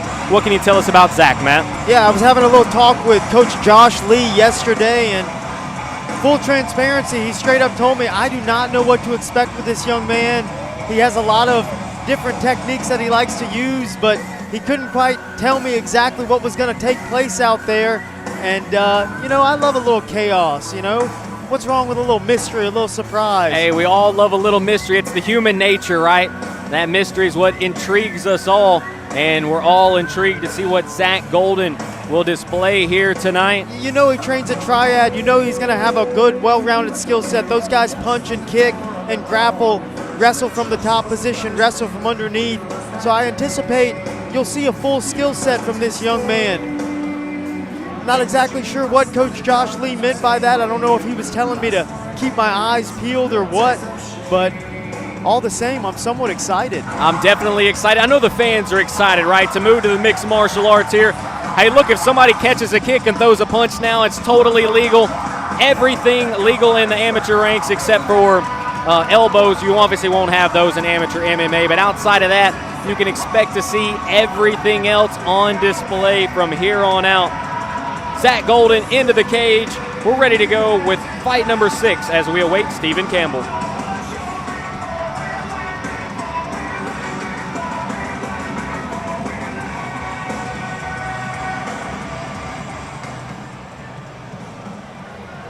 And now, ladies and gentlemen, please welcome his opponent to the cage. Put your hands together for Stephen Campbell. Stephen the Shinobi Campbell, a freestyle fighter representing Team 515. 6 feet tall, 170 pounds. He had a 72-inch reach, and he fights out of Hughes Springs, Texas. We talked about Isaiah January earlier. He had a fight. He also had a draw back at AKA 40. That was against Stephen Campbell. Campbell, one fight under his belt. That's the only one. He'll be looking to get his first win here today. I know that's got to be an awkward thing, though, when you fight your first fight and it's a draw. You probably don't quite know how to feel about that. Yeah, and a difficult one to take much from. It was obviously a kickboxing fight. This is going to be an MMA fight under the MMA rule set. And look forward to seeing what Stephen Campbell has to offer. I've heard good things. He's a hard worker, a guy that is down for the scrap. Definitely a little bit on the opposite end of the age spectrum of the young Zach Golden. But here we are, 2 debutantes out here ready to let it rock. Now, we've seen Team 515. They have some dynamic fighters. They've sent some really good guys over to our fights before at American Combat Alliance. Looking forward to seeing what Stephen Campbell has in store as he represents Team 515 here tonight. Campbell has cleared the commission, checked down spot. He's up the steps into the cage, and we're ready for action between Campbell and Golden. Those shorts take me right back to 2010. Maybe 2009. I mean, good golly. A good year. Here we go, fight fans. 3 rounds of amateur mixed martial arts action inside the AKA welterweight division. This fight's being brought to you by ELD. And now, introducing your first fighter. Fighting out of the Bayou Ramps blue corner. This man is a mixed martial artist representing the Triad Martial Arts Academy of Ruston. He stands 6 feet 2 inches tall, weighing in 170 pounds. Fighting out of Ruston, Louisiana, here is Zach Golden.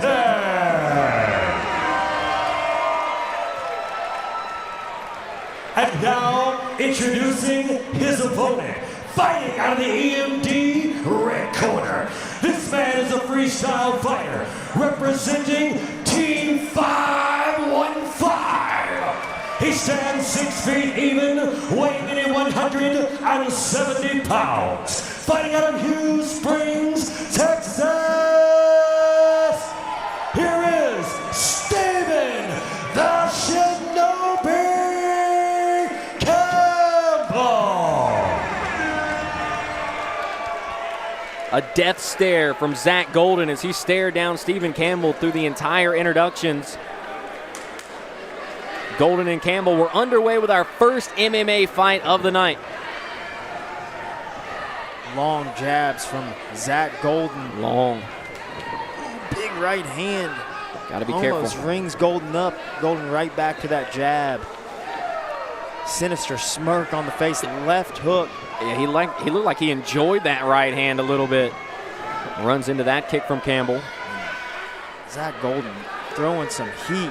Doing great working behind that jab. That's something you love to see from a young fighter. Oh. Big.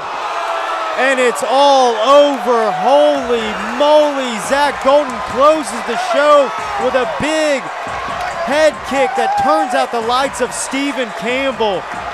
My goodness. That's one of the dirtier head kicks you're going to see. Stephen Campbell still out.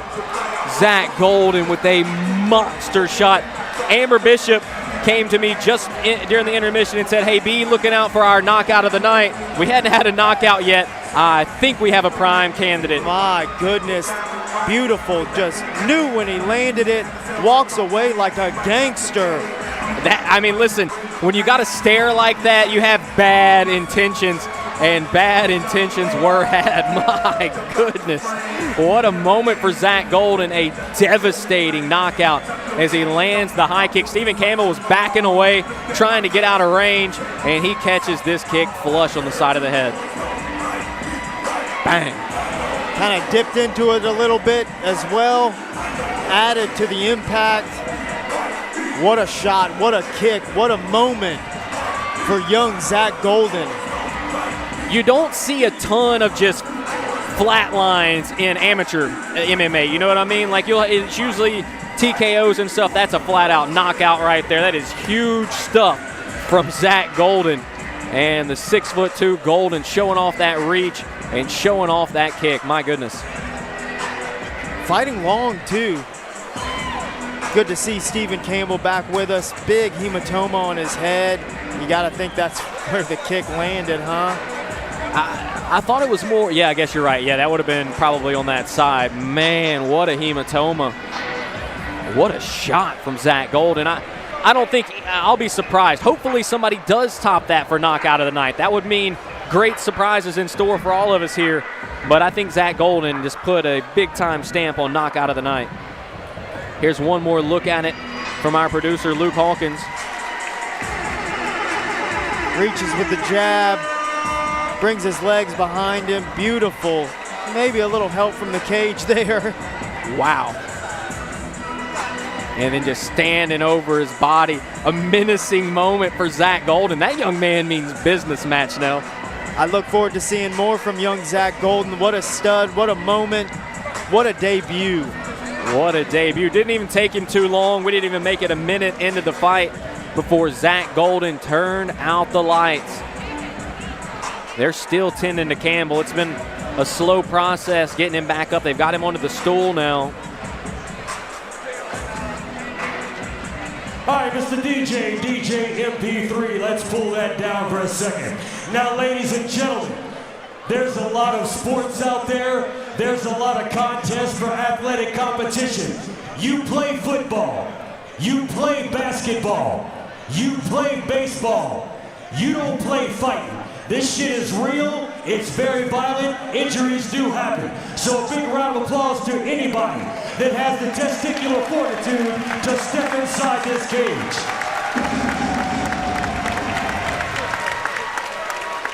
This is not a game.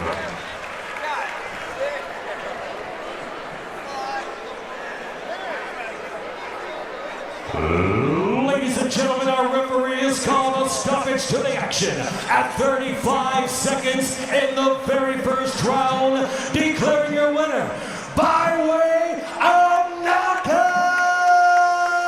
Zach Golden. What a moment for Zach Golden.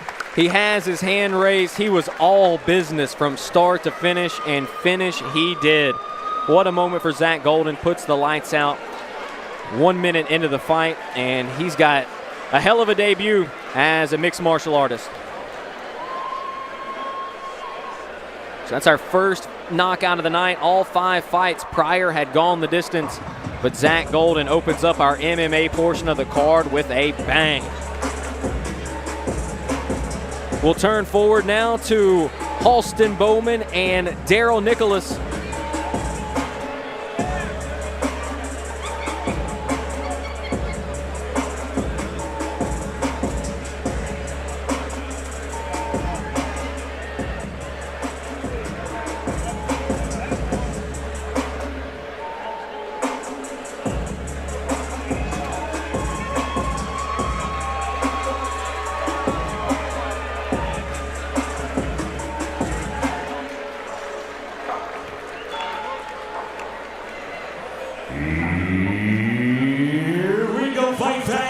Moving bout of the evening.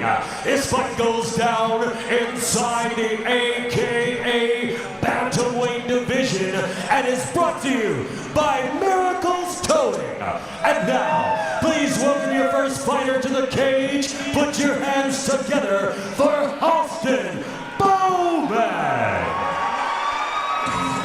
Halston the Blade Bowman, 5'9", 143 pounds with a 71-inch reach.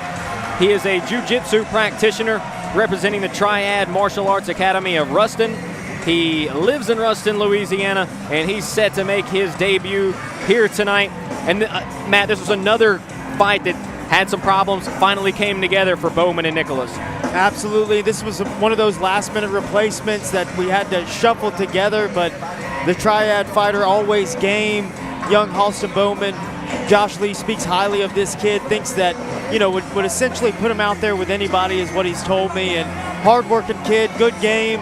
And if any of these other Triad guys are any indication, you know, you got to believe when Coach Josh Lee says, hey, this kid's something else. So looking forward to this one. Stepped up a weight class to fight a guy from the compound. Exciting stuff. Looking forward to another one. It's been a great night of fights thus far. I anticipate much of the same. And look, that's a ballsy thing to do, not only to take a fight on short notice, but to fight up a weight class, do it in your debut as well. That takes a lot of courage, and there's no doubt that Halston Bowman has that. And, you know, kind of going back to what you said earlier, Matt, about Zach Golden, we didn't know what to expect. I mean, maybe there's a reason for that because he has so many tools in the arsenal. Yep. Obviously, it was an exciting finish for him. We'll see what Halston Bowman can do as he represents the Triad Martial Arts Academy of Ruston. Introducing his opponent, ladies and gentlemen, put your hands together for Daryl Nicholas. Daryl the Hammer Nicholas, a wrestler representing the compound, 5'5", 135 pounds with a 66-inch reach. Sick Old Navy shirt. Love that. That's throwback right there. Coming out with the Old Navy jam. He's out of Shreveport, Louisiana, another one of the hometown boys.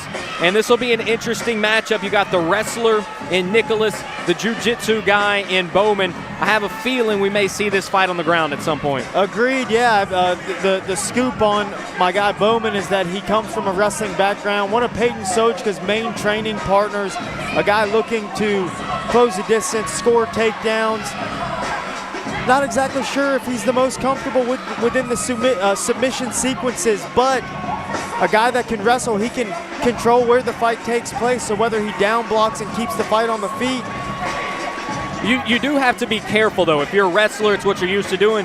You go up against a jiu-jitsu guy, you got to be careful because you can always get caught down there. Yeah, just guys familiar with the art of the squeeze and the positions and knows how to get his arms in the right spot, string up that neck, finish the fight. Definitely have to be careful, but I tell you what, anytime a wrestler comes on the mat, and even a new guy that's a wrestler, most people recognize he's a problem pretty early. And he's obviously training with the right guys, training with Peyton Sochka, helping him prepare. You got to think he's ready. Well, if he's been training with Peyton, you know he's ready because Peyton has been on a real roll as of late. Here we go, fight fans. 3 rounds of mixed martial arts section inside the AKA Bantamweight division. This fight being brought to you by Miracles Towing. And now, introducing your first fighter, fighting out of the Bayou Rats blue corner. This man is a Brazilian Jiu-Jitsu practitioner representing the Triad Martial Arts Academy of Ruston. He stands 5 feet 9 inches tall, weighing in at 135 pounds. Fighting out of Ruston, Louisiana, here is Halston the Blade Bowman. And now, introducing his opponent, fighting out of the EMD red corner. This man is a wrestler representing the compound. He stands 5 feet 5 inches tall, weighing in at 135 pounds. Fighting out of Shreveport, Louisiana, here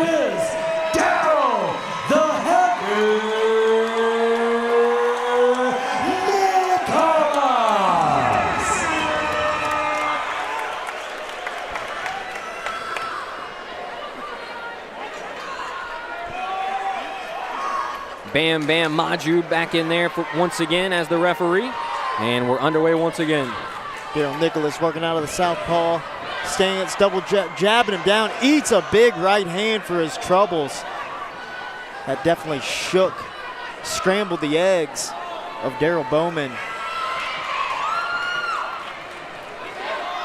Well, we mentioned it, Bowman fighting up a weight class here in his debut. Something to pay attention to. Halston Bowman, Daryl Nicholas. It happens to the best of us, and I'm not even the best of us. Oh, nice moment there from Bowman. Bowman rings him up with the head kick. What a pace. Can these guys keep this pace up? Big right hand shakes Daryl Nicholas once more. Yeah, good shot there from Bowman. Bowman finding that right hand one more time. Inside low kick.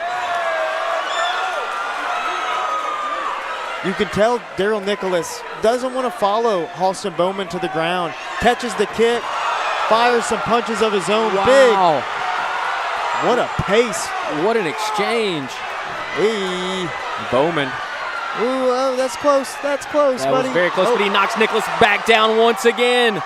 Right now it looks like Bowman is the fighter that's, fighting down a class. Oh my God, look at this. What a moment for Bowman. Right hand after right hand from Halston Bowman. Daryl Nicholas trying to shake off the cobwebs here, trying to retain his guard, builds back up. Wants to be careful not to get tangled in the web of Halston Bowman. Halston with a beautiful chin strap. Front headlock position here. I'll tell you one thing, the crowd is a-buzzing here at the live casino. As they should be, this one is lit. Absolutely, tons of action between these two. So far been dictated by Bowman. Daryl Nicholas runs the single leg and scores, but ends up kind of in a precarious position here. Too high for Halston Bowman. Daryl Nicholas takes the top position and the crowd reacts. Body, head. And this is probably a spot that Bowman's a lot more comfortable as a wrestler right here in half guard. Absolutely, you gotta think he's comfortable here. Been here quite a bit. He needs that underhook. Halston's doing a good job. He needs to use it though. And there, Daryl Nicholas able to get the underhook back in a good position here. Raining punches on the side of Halston Bowman. Nice shot to the head there. Good optics to the end of the first round for Daryl Nicholas. But the big moments belong to Halston Bowman in the first round. What a matchup we have between these two guys. I mean, that thing was just like throwing a match into some gasoline. Just jabbing him down at the end, and there's that right hand that kind of got it all going for Halston Bowman. Yeah, The head kick finds the target. My bad. Fans certainly getting their money's worth. We got John Bishop over here saying that's worth the price of admission. There's no doubt about that. These boys scrapping. That was one of the big shots for sure from Bowman. And not only finds a nice sharp right hand, but Daryl just off balance as the shot finds him too. And right there you see kind of lost a little consciousness there for a second. And I'll tell you what, that's a tough shot for Bowman to throw. He's off balance on one leg. Off the ground. And yeah, it was reaches out and hits it kind that. of happened because it was in succession, Yep. like one after the other, and you could tell it scrambled the eggs of Daryl Nicholas. Oh! Now a rebuttal from Nicholas as we start the second round. And it kind of came off of a bit of a glove tap. And I think that Halston Bowman's a little hurt right here. He definitely ate a big shot. Big moment from Daryl Nicholas. Halston fishing for the arm bar, no dice. Once more goes for it. Daryl says, get back up. Big punch connects. This feels like a PBR street brawl. This thing has been back and forth. Good. Nicholas with the slam. Good takedown from Dylan Nicholas. You gotta love the foot trips and things like that. You just don't have to overcommit. Now, Daryl Nicholas in the mount, and this is trouble for Halston Bowman. Yeah, into full mount. Now he's going to be able to pop Tricky out the stuff. backside. Tricky stuff. Got him with the old white belt, swoop-de-doo, and an inverted triangle. No way. It looks to me, honestly, I don't think it's there. Daryl Nicholas doing the right thing by making his shoulders wide. He doesn't want to give up this position. This is worse for him. But again, belly's down and is able to clear the choke. But what a position. What a transition. You can see Bowman squeezing for dear life, trying to end this thing. He needs to be careful. I just don't know if the lock is in the exact right spot. It's cinched up, but I just don't know if it's tight enough. And Nicholas pops out. What an escape by Daryl Nicholas. Beautiful fight. These guys leaving everything out there.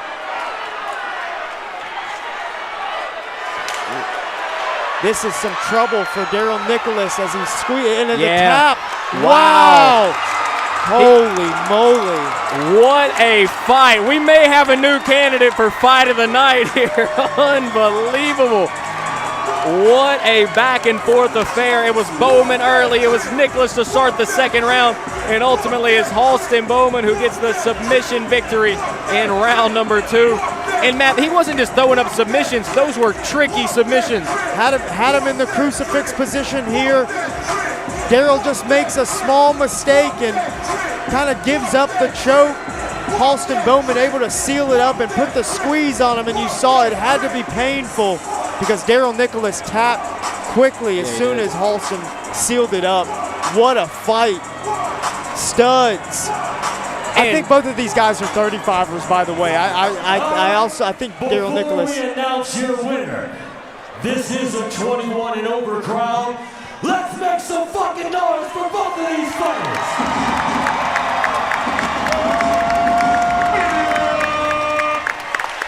Ladies and gentlemen, our referee has called a stoppage to the action at 1 minute 59 seconds in round number 2, declaring your winner, fighting in the blue corner, Halston the Blue Bowman.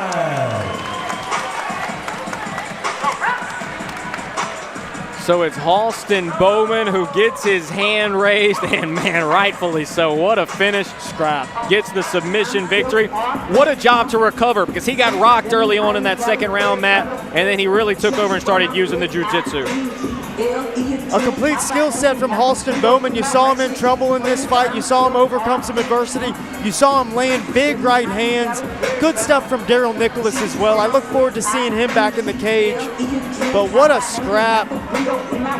We knew once we got to the MMA, things would heat up. I mean, the kickboxing guys, they did a great job too. But man, tonight's just a little different. There's something in the air. Yeah. What a performance. Both guys, what a fight. No, that was a hell of a performance for both guys. Obviously, you hate it for Daryl Nicholas because he had a good showing right there. But man, what a performance from Halston Bowman as he picks up the submission victory in round number 2. Back-to-back fights that have not gone the distance after our first 5 all went to a decision. Things really lit up in here as soon as these MMA fights started. My goodness. Ladies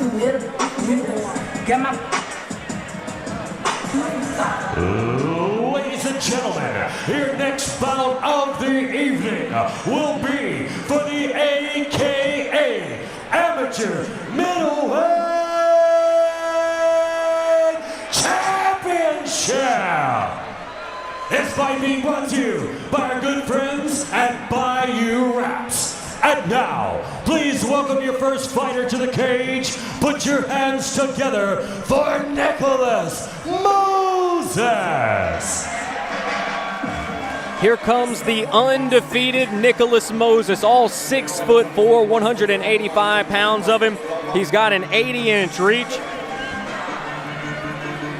Nicholas the Samurai Moses, a kickboxer and a jiu-jitsu practitioner. He comes in undefeated at 3-0, and another one of those Triad Martial Arts Academy of Ruston fighters, and his hometown, also Ruston, Louisiana. And, Matt, the last couple times that we've seen Nicholas Moses, he has really put on a show, had a standing guillotine victory in his last fight. Yeah, Nicholas Moses, one of these guys, definitely title worthy, somebody that's been difficult for me to match in the past. It's just hard to find candidates to come in here and fight these big fellas. Nicholas Moses is a scary guy. Again, I think every time I see him, he just looks a little better, a little better than the time I had seen him before. He's obviously maturing, and I mean, he looks great tonight, looks lean and mean. I was talking to Coach Josh Lee about him, telling him that he looked kind of lean to me, and Josh told me this guy's as big as he's ever been. So I think guys just fill out over time, and they start looking good like this. So what a fight. This is one that I've really been looking forward to. Yeah, he definitely looks more toned, more fight ready here tonight. And Nicholas Moses, standing at 6'4", will look to defend his undefeated record and possibly take home some gold here tonight in this amateur title matchup.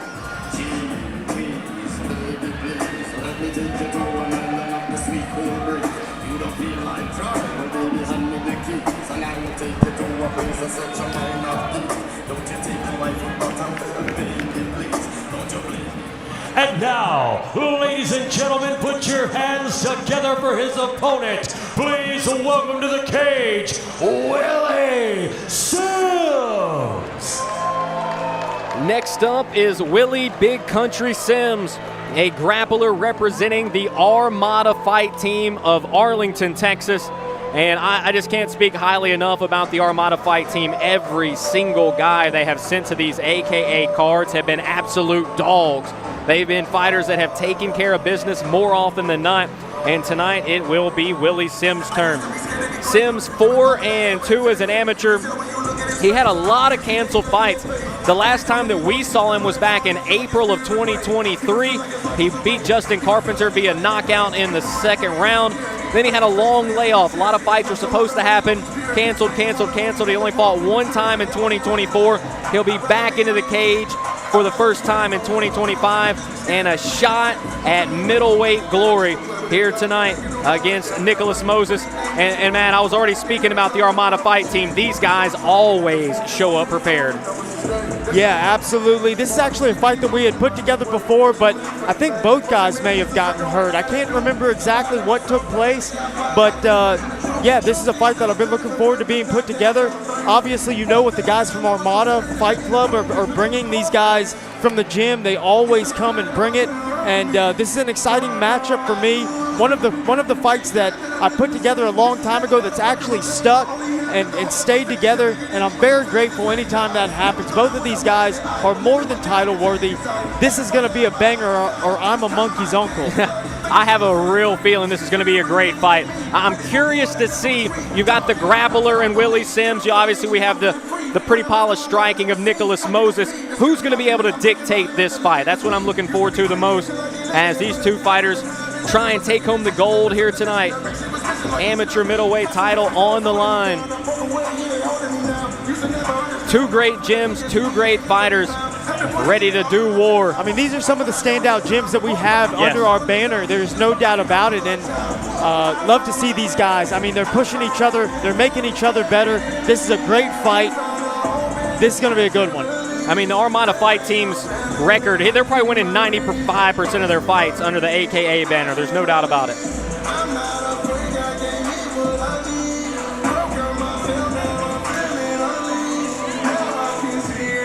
Here we go, fight fans. 5 3-minute rounds for the AKA Amateur Middleweight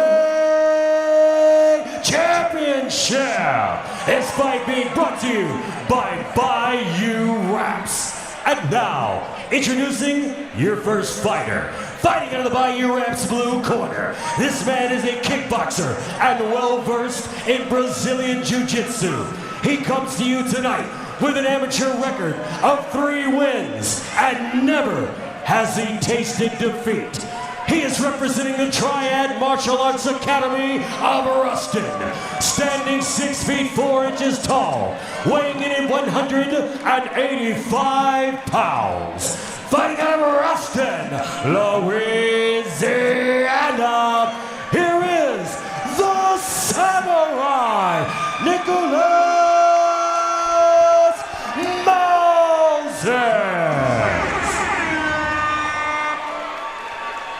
And now, introducing his opponent, fighting out of the EMD red corner. This man is a grappler, coming to you tonight with an amateur record of 4 wins and 2 defeats. He is representing the Armada Fight Team. He stands 6 feet even, weighing in at 185 pounds. Fighting out of Arlington, Texas, here is Willie Big Country Sims.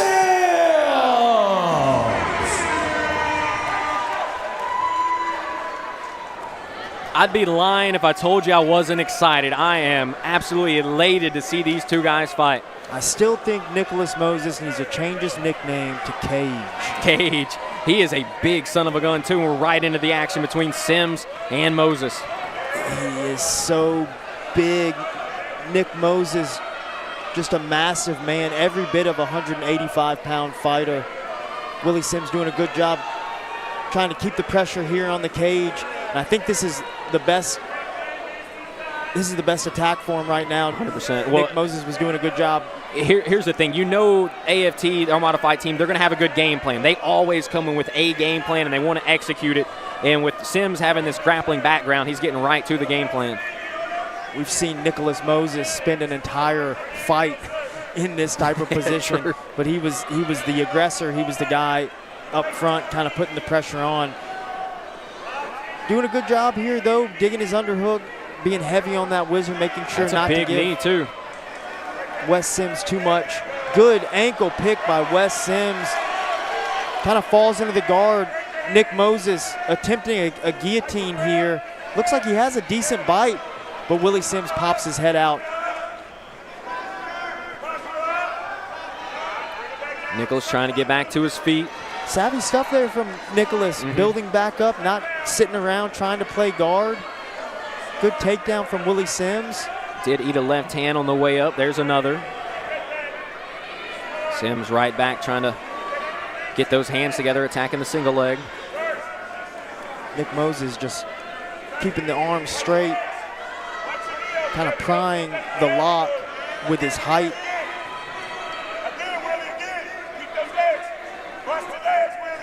High knee from Nicholas. Grabs an underhook as he does it as well.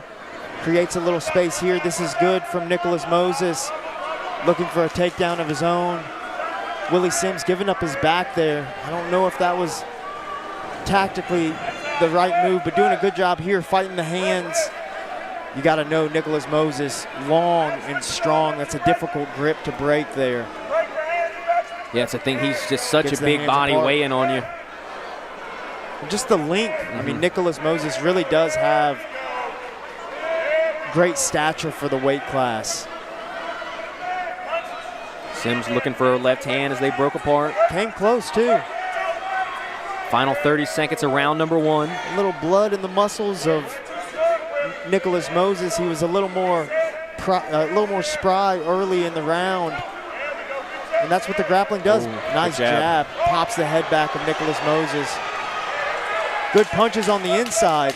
You have to be careful. Moses has real power in those hands when he connects.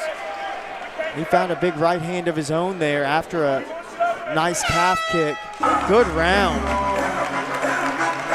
Very good round. Both fighters had some good moments. We saw immediately what the game plan was for Willie Sims. He wants to grapple, wants to try and get the takedowns. Did come up with one takedown, but Nicholas Moses right back to his feet, Matt. Yeah, Nicholas Moses doing a good job of popping back up. It was a close round. Both guys kind of demonstrating what their game plan is. You know, Nicholas Moses, he wants that range. He wants to keep that distance so he can push one of those big crosses through the back of the head of Willie Sims. But Sims doing a good job closing the distance, making it a more competitive fight. But right here, I think we see a big right hand from Sims. Jab is yeah. what snapped the head back. Moses got his get back, though. Yeah, both guys landed a right. There's a good uppercut from Nicholas Moses. Good dirty boxing from Nicholas Yeah, it Moses, was. who you would think that would be more difficult because of the length he has. But he does a good job of being short and choppy as they're exchanging on the inside. Good stuff, good work.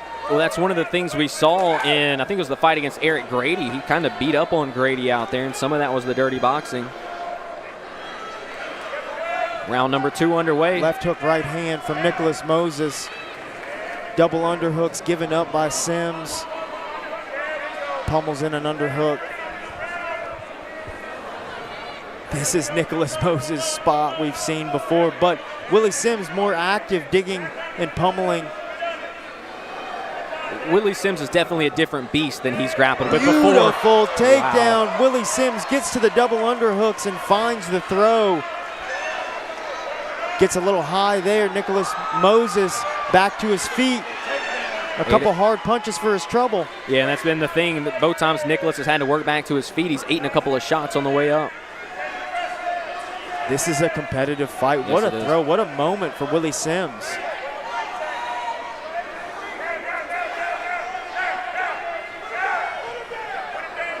Armada fight team calling for a jab from Willie Sims. They want him to level change off of a nice punching combination, try to catch Nicholas Moses extended. Big left hand.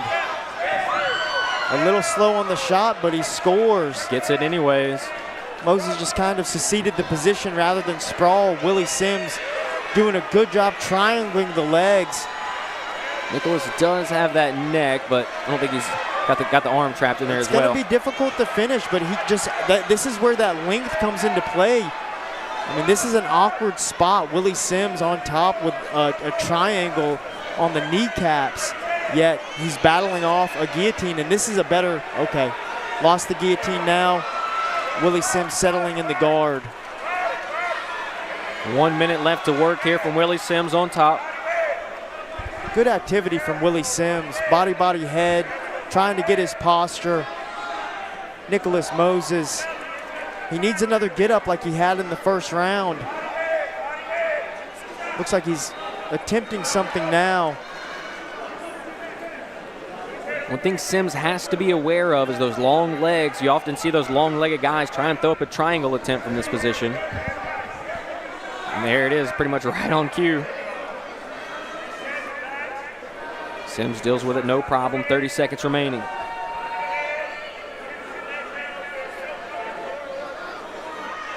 Better job by Sims this time of controlling Nicholas Moses.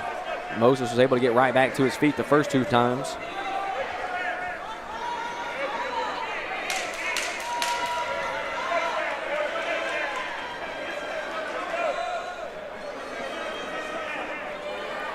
A little too late in the round for this submission attempt to come to fruition.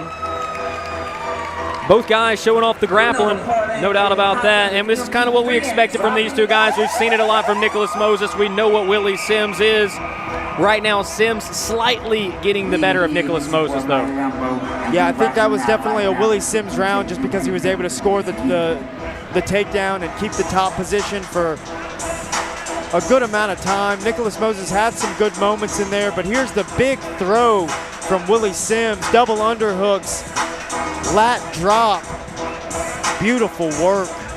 Couple of takedowns and the control time. You got to feel like that was a round in the bank there for Willie Sims. Right there, another jab snaps the head back of Moses, and Moses reacts to the takedown. He just doesn't stay committed to the sprawl and kind of gives up this position and ultimately gives up the round. This fight is scheduled for 5 rounds. Championship fight, we're going 5 rounds. Our next fight between Hayes and Soika will be 5 rounds as well.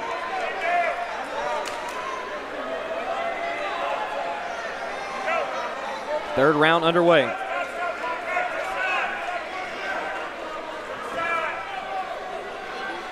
Long jab from Nicholas Moses, but Willie Sims getting between it a little bit, finding his angles, switches his stances. Both fighters move out of the way of some right hands. Beautiful level change there, but Nick Moses snatches up the front headlock and is threatening a front choke here. He finished his last fight with a standing guillotine over Tamir Sampi.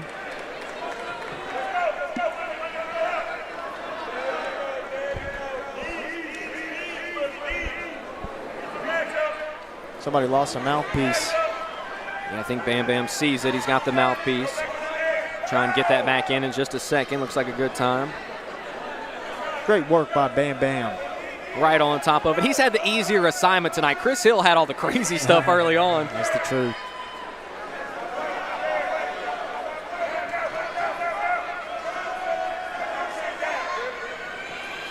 Right hand catches Willie Sims as he exits there.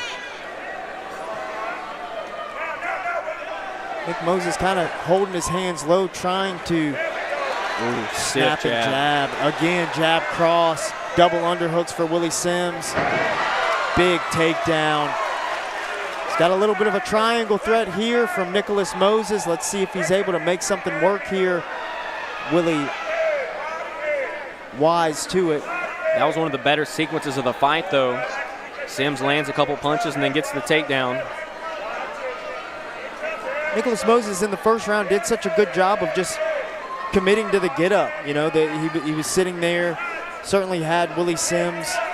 Willie Sims was in a good position, had him in his guard, and Nicholas Moses able to, can't remember what he did, cross grip, built back up, made some space, made it work. Having more difficulty now as the rounds kind of play out. Yeah, not quite as fresh as he was early on. He's had Willie Sims on him for the last couple rounds. You know that starts to wear on you. 30 seconds left to work. Sims hasn't really mounted a lot of damage, though, from the top. He's had this control time, but hasn't been able to do much with it damage-wise. I think this is smart of Nicholas Moses just to get active, just to try to make Willie Sims open up a little bit, maybe create some space for him to attempt a submission or attempt to get up. Final 15.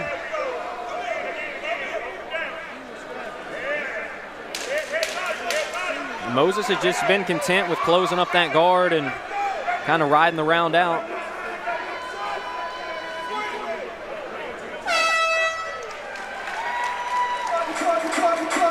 Three rounds in the book. We are going to move to the championship rounds for the first time here tonight at AKA 45.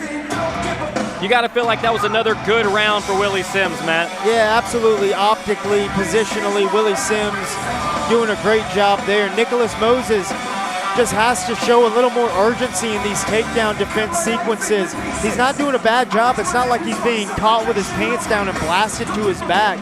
He's typically giving a little defense back. It's just been just a little, not enough. Yeah, not enough. A little more urgency from Nicholas Moses, and I think we can win these positions, keep it upright, and keep it in a better spot for us to win that fight. I do think that's the right word to describe it, urgency. When he's there on his back, there doesn't seem to be any urgency to get back to his feet. And we've had the last two rounds where he's been on his back for a minute plus. So a lot of control time over the last 6 minutes for Willie Sims. Round number 4. Sharp jab from Willie Sims. Had a lot of success with it so far. Low kick from Nicholas Moses. Oh, that was a big shot. His mouthpiece fell out. You can't stop fighting, though. Sims fires right back. Sims got to keep his mouthpiece in his mouth. If it keeps on falling out, he could lose a point for that. He got it knocked out that time. Nicholas Moses made sure to pop his mouthpiece out. Now these boys are just throwing. This fight has changed a little bit as we move into round number 4. Sims trying to wrestle.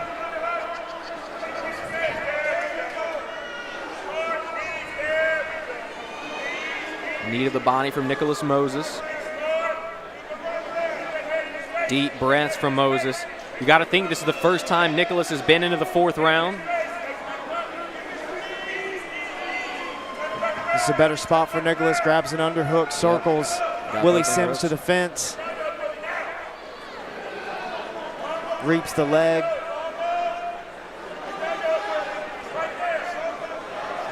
And he gets the takedown, but Sims ends up on top. Scores the takedown, but they're so close to the fence. Nicholas Moses just kind of loses himself. Ends up underneath Willie Sims. This is bad. Full mount here.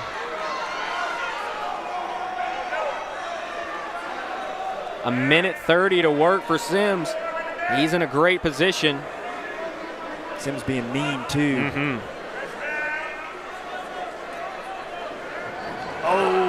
Nicholas Moses just sweeps him right into a triangle. That is just being a big boy, pushing off the cage and finding your moment. But again, Willie Sims, and it looks like Nicholas Moses is looking for a front choke, but he's going to miss it here. Yep. No threat for Sims. Now Moses trying to work his way back to his feet. He's got Sims draped on his body, pulls him back down onto the mat.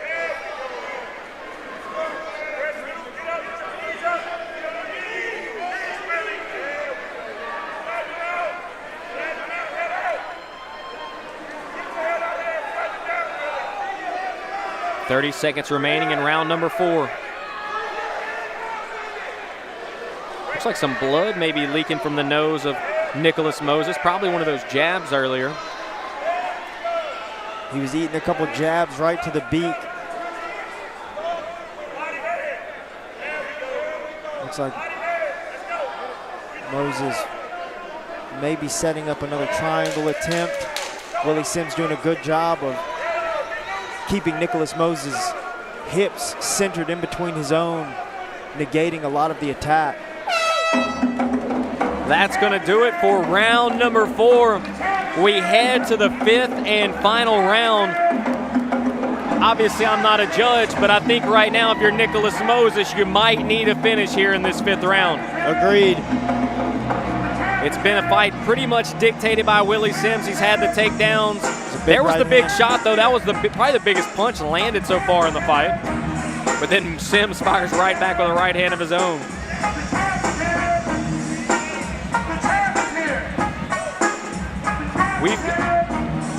We've got one more round in store. Who's going to grab the gold? Will it be Willie Sims or Nicholas Moses?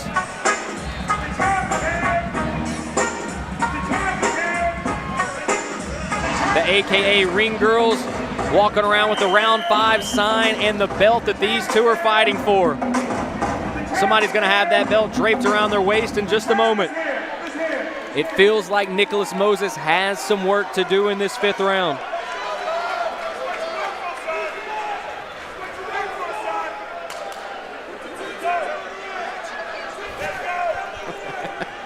Yeah, Matt Snell and I looking like twins over here tonight. Moses fighting with some urgency. Yeah, that's what you want to see. He's coming out looking for the finish. He knows he's down. He's got the double underhooks here. Shot to the body from Sims.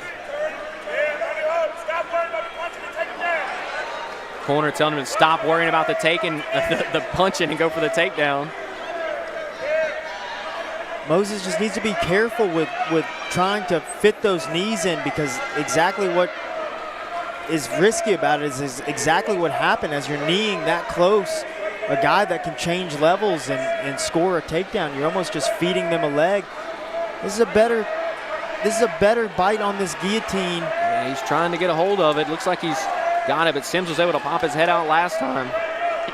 I feel like he's kind of on the wrong side here too. He needs to, yep, this is better. Back to their feet. Moses has such long legs, able to get that knee up there.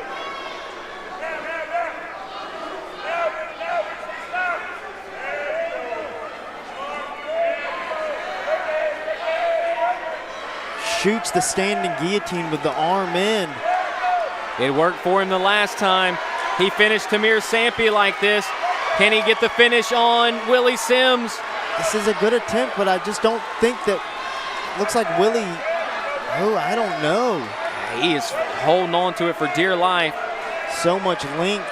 Yeah, it's going to pop out here. I think Sims able to get his head free.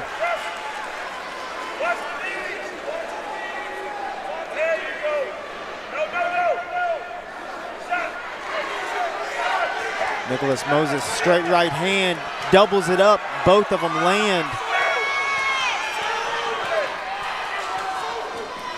50 seconds here in the round. Another right hand skips off the face of Willie Sims. Back to that knee from being too close, and he gives up the takedown. He's thrown that knee up there a few times, and Sims read it that time and comes up with the takedown. Really high IQ stuff. Got to be careful here with the headlock when he's cross body. If Willie Sims knew what a Von Flue choke was, this was the time to attempt it. Final 30 seconds. Deep breath from Sims.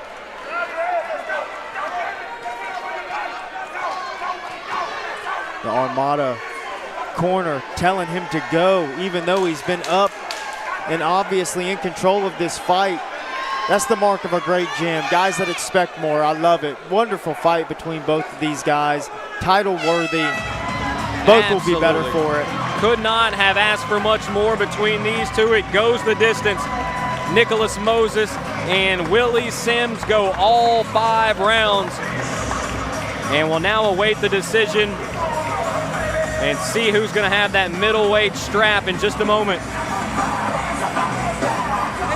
I'll be shocked if it's not Willie Sims. I felt like the middle rounds, 2, 3, and 4, when he had all the takedowns and the control time, that's probably going to be enough to win this one for Willie Sims. Rounds 1 and 5 maybe up for a little bit more debate, though. We'll see what the judges think about it. You got to give Moses credit. He did come out with some urgency, especially early on in the round. Just made a mistake right there, honestly, and Willie Sims made him pay for it. Willie Sims just being savvy, taking the positions that are given to him. Nicholas Moses certainly had some big moments, had some good sequences, and I think both guys fought a good fight. Yep. Both guys are better for it.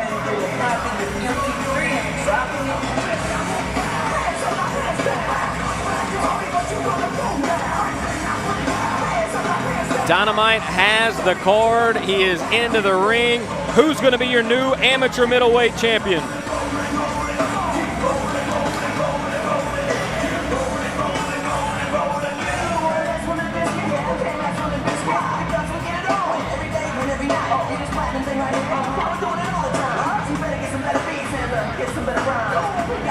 Ladies and gentlemen, both of these fantastic athletes stepped into the cage tonight with hopes, dreams, and aspirations. Only one can have his hand raised as champion. We are going to find out right now.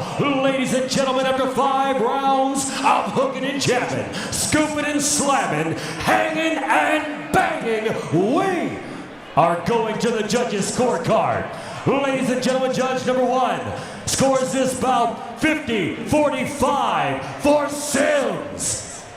Judge number 2 scores this bout 49-46 for Moses. Your third and final judge has scored this bout 48-47 in favor of your winner by split decision.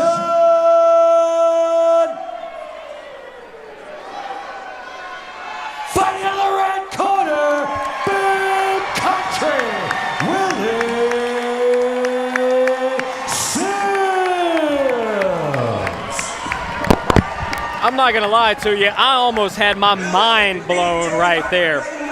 I thought it was going to go 50-45 Sims, 49. I had it 49-46 Sims. That's where I had it. 49-46 Sims. Yeah. I think that's fair, but 49-46 Moses? In what world? In what world are these people looking at? That is a utter travesty that was a split decision. There is absolutely no reason it should have been a split decision. Willie Sims came in and got it done. Bar none. It was a good fight, but I saw it 49-46. 49-46. I looked around at a lot of the faces whenever that was announced, and everybody was like, what? I mean, 50-45 may actually be the correct score on this fight. Willie Sims ultimately has his hand raised. He's got the belt around, rightfully so. He deserved to win that. Rounds 2 through 4. The takedowns, the control time is what really put the stamp on this fight for Willie Sims, and he's going to be your new AKA amateur middleweight champion. Well deserved. Takes home the hardware, rightfully so. Split decision was ridiculous, but the right guy won. Beautiful stuff, beautiful belt for Willie Sims. Good job, young fella. I guess I should call it the silver. The amateur belt's got the silver. The pro, we have the gold here at AKA. So Willie Sims taking home the new amateur middleweight championship. And the Armada fight team continues to dominate at AKA. Those boys from Arlington, Texas, mean business. The gym absolutely means business. Be in touch soon.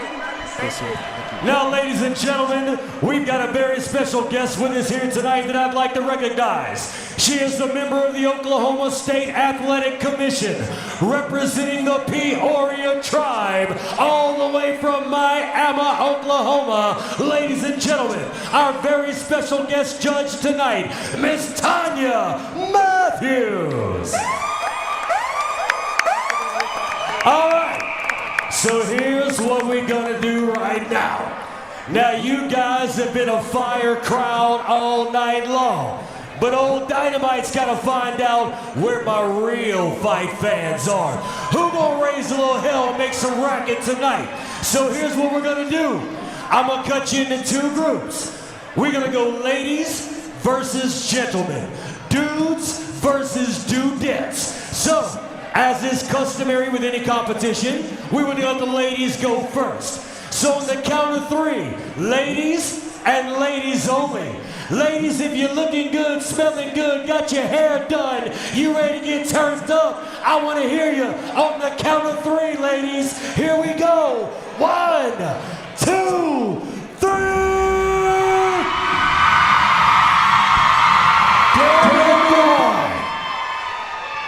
Yeah, them ladies come ready to party tonight, and old Dynamite likes the ladies. Now, fellas, all my fellas out there, fellas, if you're looking buff, feeling rough, and you know you got the stuff, fellas, let me hear you on the count of 3. 1, 2, 3.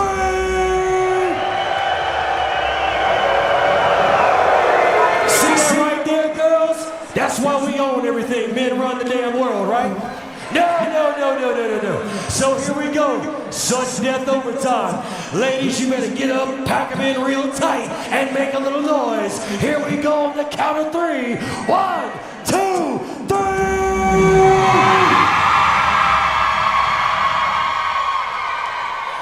Alright, fellas, last chance. You better sound off like you got a pair. Here we go, guys. 1, 2, 3.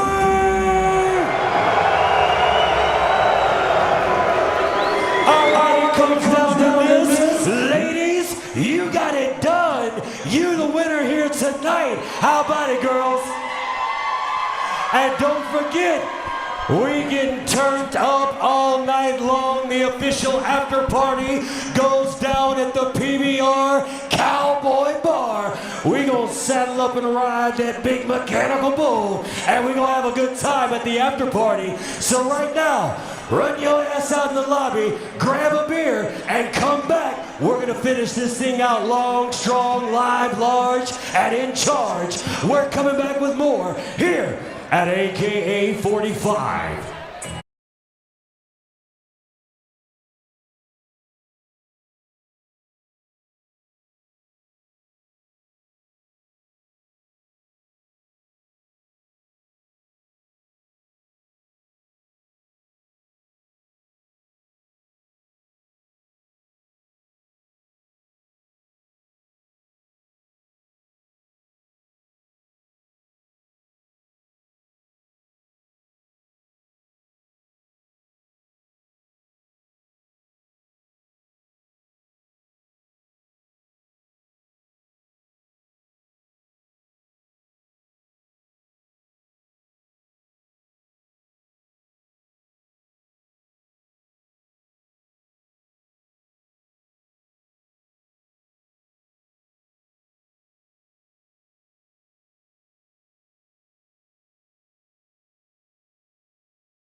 good foot and do the bad thing. One more time. Here we go. It's time to round this thing out all the way to the finish line. Up next, we've got 5 rounds of amateur championship action coming your way because it's time for the AKA Amateur Flyweight Championship. This fight's being brought to you by our good friends at the Flying Heart Brewery and Pub. And now, please welcome your first fighter to the cage. Put your hands together for the challenger, Peyton Soika. Back to the action, and this is the fight at the beginning of the broadcast that I highlighted. It's the one I'm looking the most forward to. Peyton Soika and Darian Hayes. Soika 5'4", 126, 64-inch reach. 7-1 as an amateur. He's a freestyle fighter representing the Compound and Elite Combat Academy out of Shreveport, Bossier, Louisiana. Here comes Peyton Rebar Soika. And Matt, this is a guy that we've somewhat watched grow up in front of our eyes inside the cage, and he is really on a hot streak right now. Definitely on a hot streak. For me, for my money, one of the guys that kind of toes the line in this area as one of the young men who possibly have a chance of moving on and fighting at the next level. A well-rounded skill set, a guy that can kickbox, a guy that can really wrestle. Obviously, he's suffered defeats and he's overcome them, and he's on a tear right now. And I think the world of Peyton Soika. I know that Darian is a tough competitor, obviously the champ, but it's going to be a good one tonight. Here's how he's finished his fights. Knees and punches, round 2. He had a unanimous decision victory. Kimura, armbar, punches, rear naked choke, strikes, rear naked choke. Like, this guy can finish his opponents in multiple ways. And the one thing that always stands out to me when I watch Peyton is the power in his kicks. He will change fights attacking the lead leg of his opponent. It'll be on display here tonight. It sounds like a 2x4 hitting a baseball bat when Peyton Soika's kicking somebody. He does have some thick thighs. I got to say, for a little man, he's kind of got some tree trunks there for him. So I fully expect a good showing here tonight from Peyton Soika, but he's got the champion, Darian Hayes, waiting on the other side. Please welcome his opponent to the cage. Here is the champ, Darian Hayes. Darian Hayes has had a quick rise to being the AKA flyweight champion. He's 3-1 as an amateur. Defeated Jordan Mays back at AKA 35 to become the champ. He's representing Global Fitness Academy out of Alexandria, Louisiana. Here is Darian the Icon Hayes. This is a guy, Matt, that very well rounded as well. I mean, these are two fighters that have a little bit of everything in the toolbox. Yeah, I think that's a perfect way to describe it. Darian Hayes, he's held the strap here for a minute, and I think this is a fight that we've always had in the back of our minds, one that we wanted to see play out. Two bad little men going at it for the gold, and I like Darian Hayes. I think he's got a good skill set. He obviously trains at a great gym with Jesse Roberts, and the former champ David Bosnick just came out and fought a bare knuckle fight for us. Good school at Global Fitness with Alan Gray and company. You know he's well trained. You know he's ready to come out here and get the W. Hold on to that gold belt buckle. Gold on the line here tonight in this amateur flyweight championship, 125 pounds. Both guys making weight and ready to go. Soika 7-1. Hayes Jesse Roberts 3-1. doing a good job of holding that belt up. Good job, son.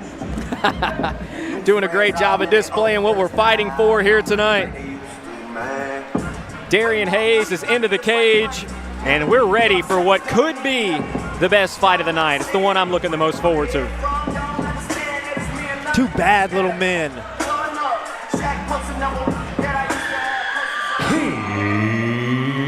Here we go, fight fans. 5 3-minute rounds for the AKA Amateur Flyweight Championship. This fight being brought to you by the Flying Heart Brewery. And now, introducing your first fighter, the challenger. Fighting out of the Bayou Raps blue corner. This man is a freestyle fighter. coming to you tonight with an amateur record of 7 wins and only 1 defeat. He is representing the Compounds Elite Combat Academy.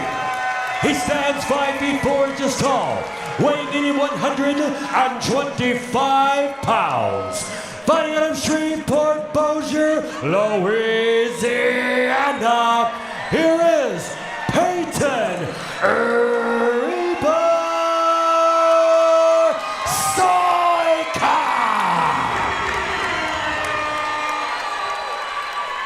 And now, introducing his opponent, fighting out of the EMD red corner. This man is a mixed martial artist, coming to you tonight with an amateur record of 3 wins and only 1 defeat.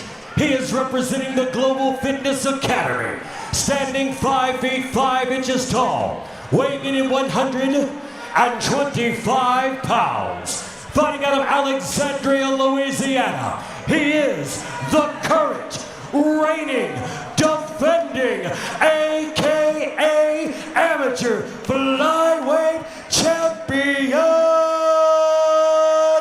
Here is the icon, Darian Hayes.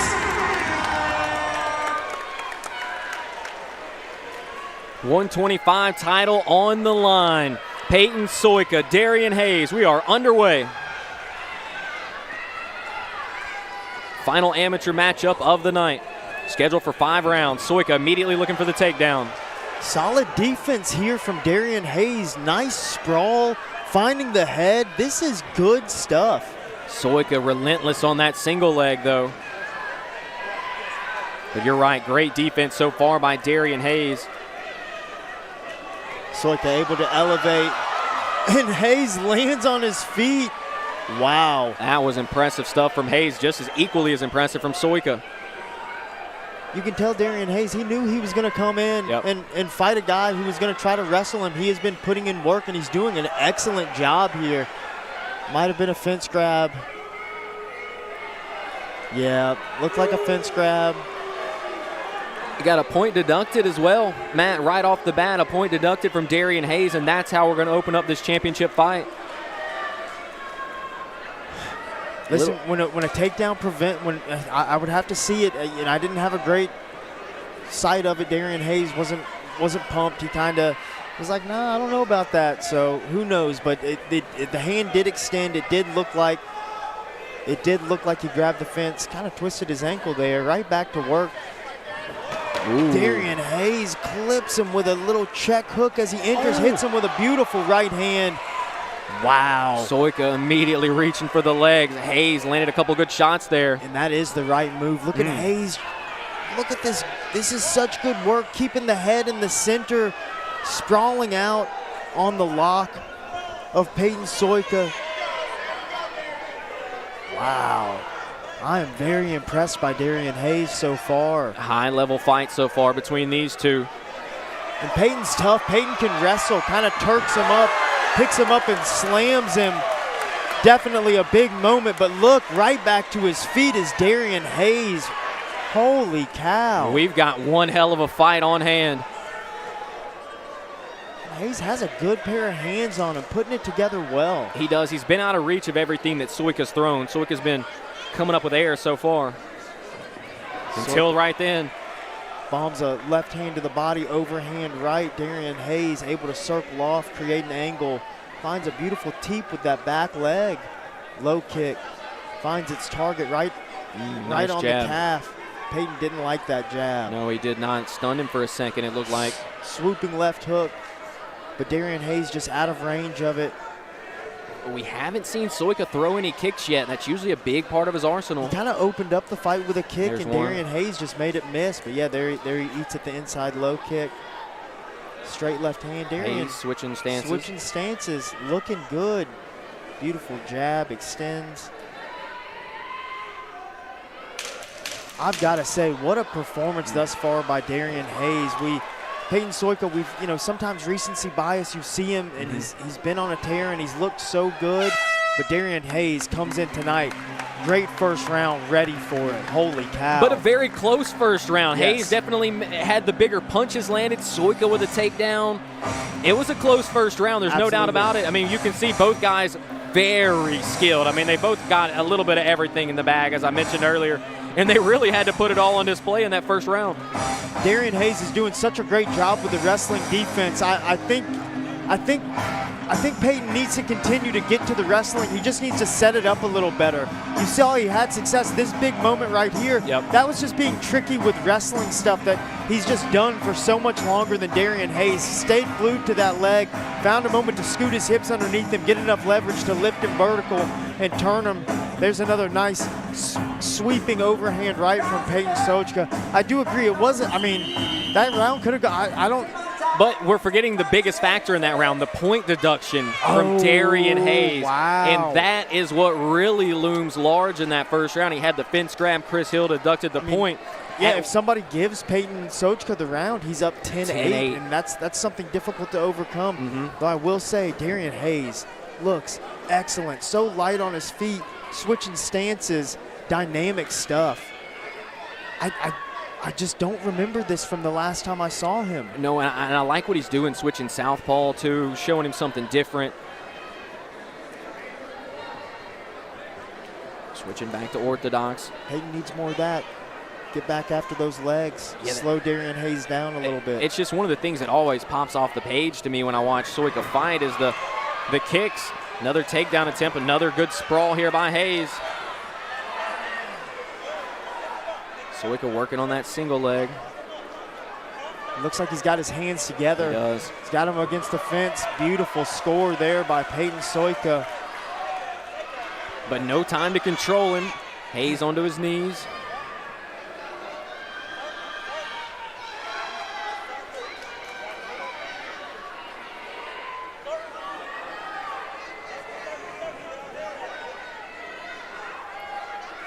Nearing the halfway point of round number 2.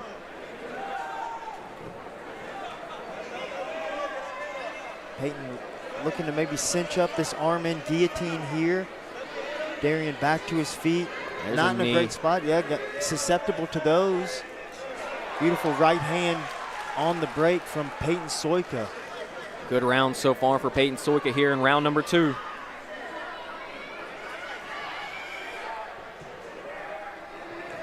You're right, Hayes just so light on his feet out there. Looks like Mighty Mouse Johnson. A little bit, I would agree. You're right.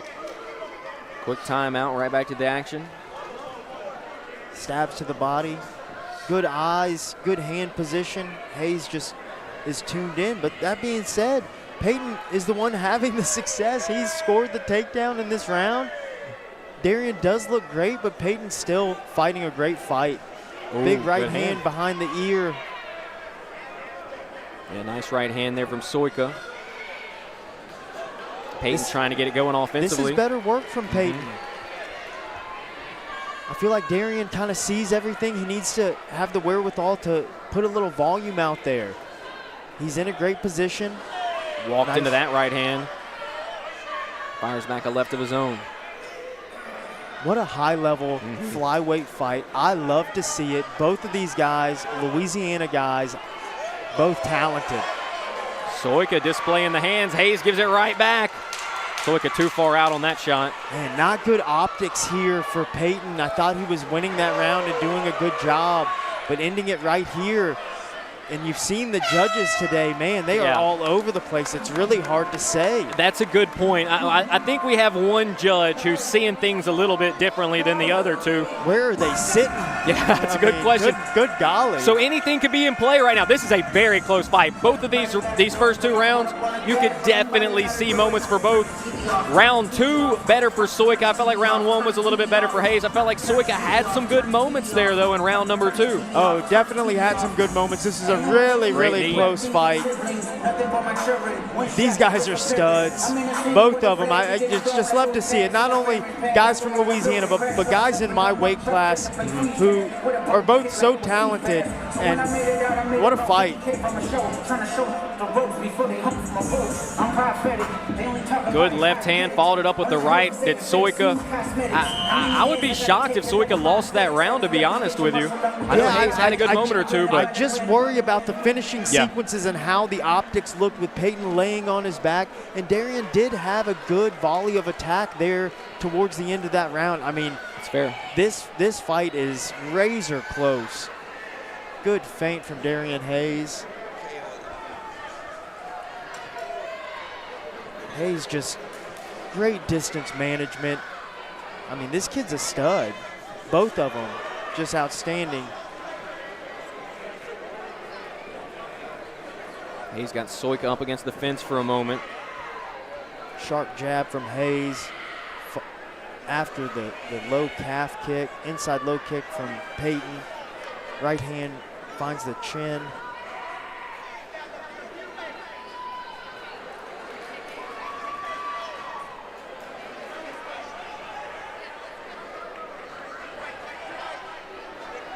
Almost 1 minute off the clock here in round number 3.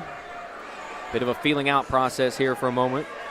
Not a bad combination there. Ended it with some defense, and because of that, avoided any damage. Soika nearly dunked into that one. Fires out the jab. Peyton Soika trying to jab over that lead hand of Darian standing in the open stance in front of him. Good long cross followed by a left leg from Soika. Ooh, inside low kick. And we really haven't seen Peyton attack the outside leg. Everything's been on the inside so far.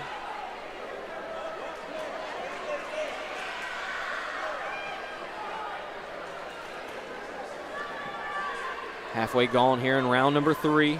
Soika fires a bomb, follows it up with a shot. That was a good transition, but he still kind of shot to his knees and allowed Darian some time. Darian must have. I've got to talk to him after this, because this is good stuff. Of course, Peyton fights through and finds his mark, finds the takedown. Now we're in the butterfly guard of Darian Hayes.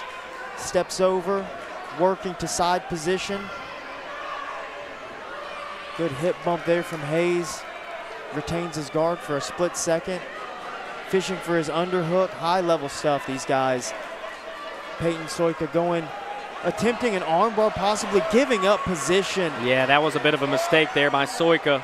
Continues to roll, going after the leg lock. Darian Hayes doing a good job of just staying compact, but what a mistake by Peyton Soika. Was in a great spot, doing well, and just goes for a submission with a little too much time. But you know, that's IQ stuff. That's even in the last round. There's a good butterfly sweep attempt there. Wasn't able to get it. Great base by Darian Hayes.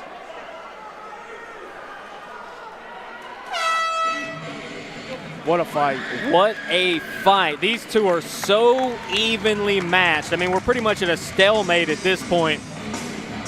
This is, again, one of those very close rounds. Soika had a good moment, got the takedown. Hayes flipped it on his kind of flipped the end of the round on its back whenever Soika made that mistake. Yeah, I think Soika definitely had his most success on the feet in that round. Was able to find some good shots. Looks like he's actually setting things up, not just putting him out there. But man, the mistake at the end, that's kind of what stands out the most to me. And I don't know, I'm having a hard time. It could be 2-1. It could be 3-0. It could, and the point deduction is so That's big. right. I keep forgetting that there was a point deduction.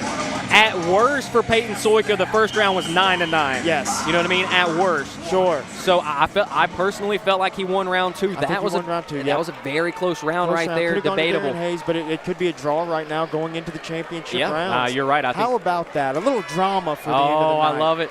I mean, what more could you ask for between these two guys who were so game? And Final 6 minutes. Just look how composed they both are. Nobody's breathing heavy. Nobody looks exhausted. They are right back to work. This is the 4th round. Both of these guys are professional. They're headed for some professional No fights. doubt about it. I mean, I wouldn't be surprised to see it very left soon. hand. I think it skipped off the chin. Nice jab from Peyton. Good feint.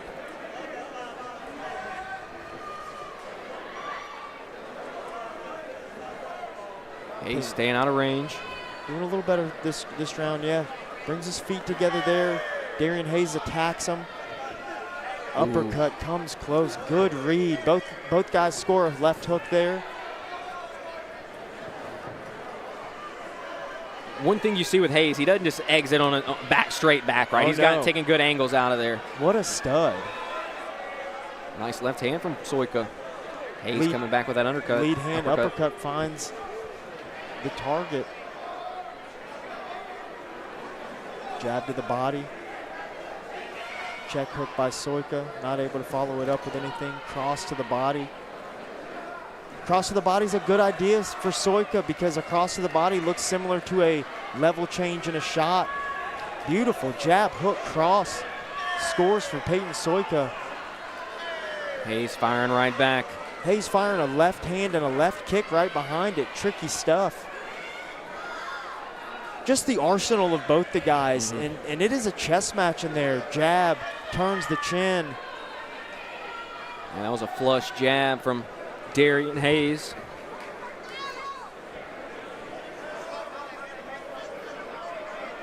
Final minute of round number 4. Hayes starting to look for that lead uppercut.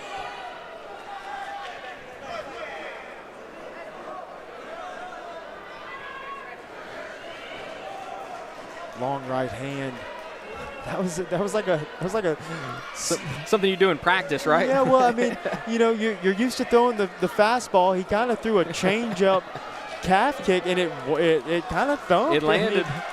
Pretty cool. I like it. Final 30 seconds of round number 4. What has been an incredibly close fight between Soika and Hayes. What a championship-worthy fight. And again, I want to brag on these guys because this fight was made so long ago. We've had professionals drop out of fight the night of the fight, and we made this fight. It stuck together, and they showed up ready to go. Well, these are two guys that mean all business. They absolutely put the time and effort into their craft, and they're not going to let anybody take it away from them. One more round. One more round. One more round coming up here. Amateur flyweight title on the line, and we have a fight that honestly anyone could be in front right now, legitimately, especially with the point deduction. It's opened up the door really well for Peyton Soika. He's taken advantage at times, but this 5th and final round could be the deciding factor. Absolutely.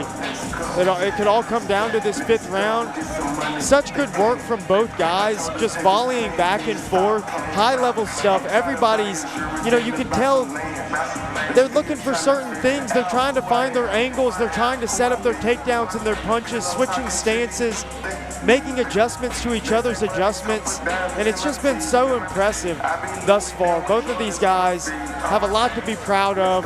I hope to see a banger of a 5th round. Let's end this thing the right way.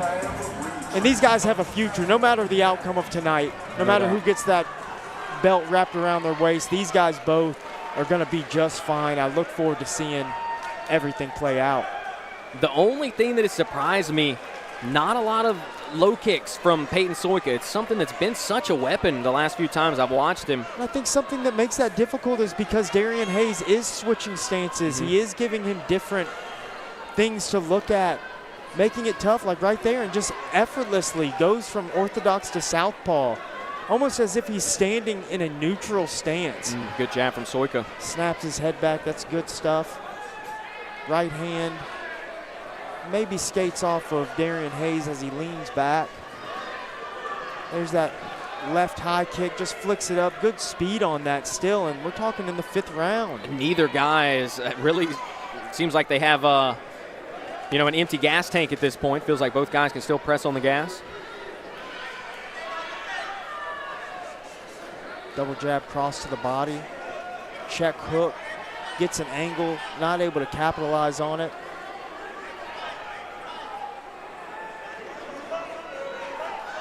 Two minutes remaining.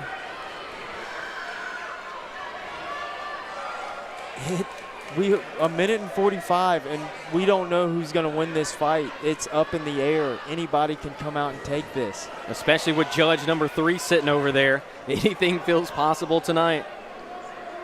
Point deduction for Hayes in the first round for a fence grab. Soika attacks the inside of the calf. Hayes staying out of range. Who's going to have the exclamation point? Nice left hand from Hayes. Was a good left hand. Soika throwing some bombs back. Sharp jab from Hayes. Evasive movement from Darian Hayes. Looking good, looking sharp. Good pressure there from Peyton.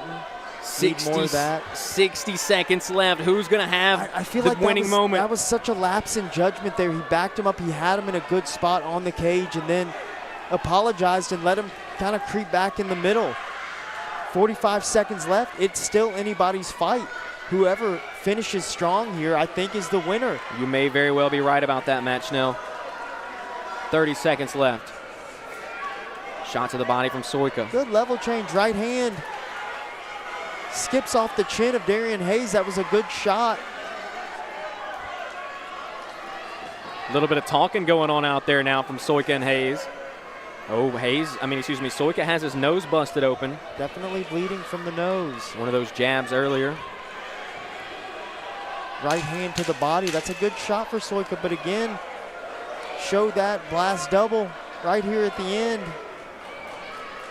Oh, what an exclamation point that would have been. Why not? Just some style points. What a fight, though. We go the distance. Peyton Soika and Darian Hayes with the amateur flyweight title on the line. They go the distance. Sensational fight. I hope people here truly appreciate what they just saw because that was a high-level, very skilled fight. I don't know if they do, you know. I feel like I'm the only one standing right now, and these guys just put on a great fight. This is the future of Louisiana MMA right here. We talk about this, and these two guys are both worthy of anything they have coming their way. No matter what happens here, what a fight, what a performance. I'm going to go in there and say congratulations. Yeah, as you should. Go ahead and step in there, Matt Schnell. The question's going to be who will have their hand raised. What a fight. The thing that may loom the largest, the Darian Hayes fence grab in round 1, he had a point deducted. There's a chance this fight could be a draw. It is entirely possible that this could be a draw. We're going to find out what the judges think. I mean, honestly, if it came out a draw, I don't think anyone would disagree with that. What a fight. I'm usually right on top of who's going to win the fight. I honestly don't know. I truly don't. I may have Soika ahead only because of the fence grab, but man, Hayes was just as good. No doubt about that. Here we go. Time for your decision.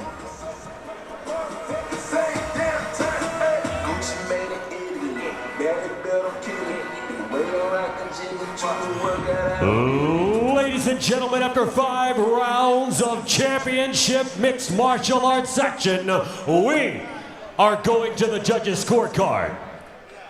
Let's let Rebar get his shirt on real quick. Hey, don't worry about us. Take your time, buddy. Don't get in a hurry for us.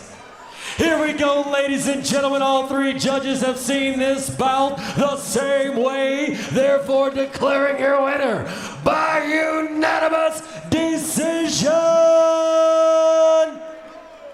And still, AKA Amateur Flyweight Champion, the Icon, Darian Hayes.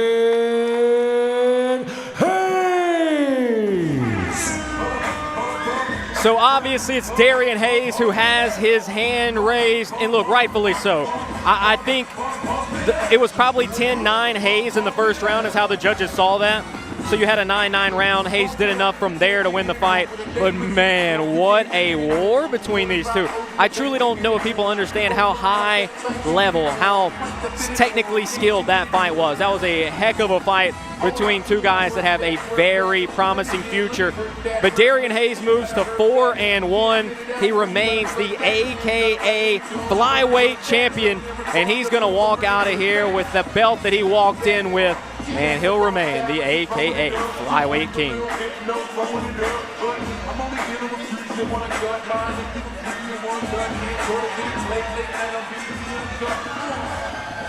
And now, ladies and gentlemen, this is a very special portion of our card. Right before we get to our professional bouts, we want to award some of our amateurs here tonight. We are going to give away our AKA Fight of the Night award right now. And ladies and gentlemen, as if there was any doubt whatsoever, your fight of the night is Halston Bowman and Daryl Nicholas. Come on in, guys.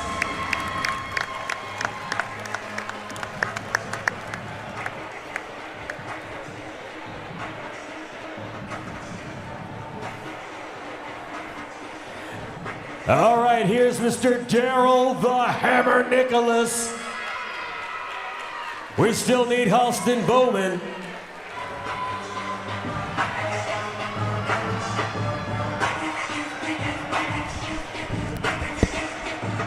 Here he comes, here he comes.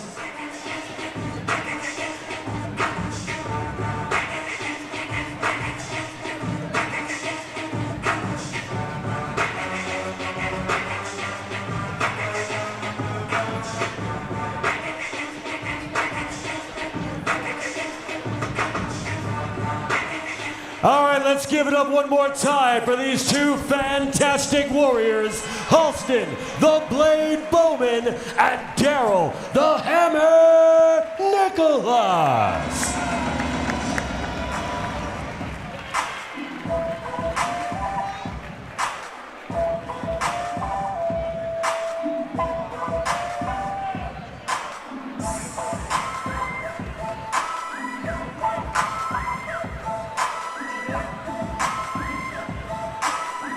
And now we have one final award to give away here this evening.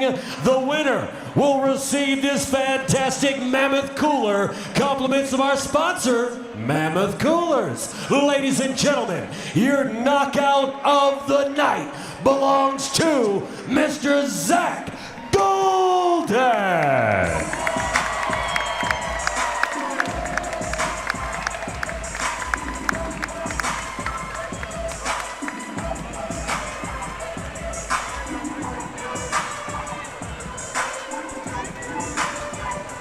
That's pretty cool. Coolers they're pretty neat. They're pretty neat, man. I want a nice cooler. Hey, look, he deserved it tonight. He earned it. Zach Golden with easily the knockout of the night.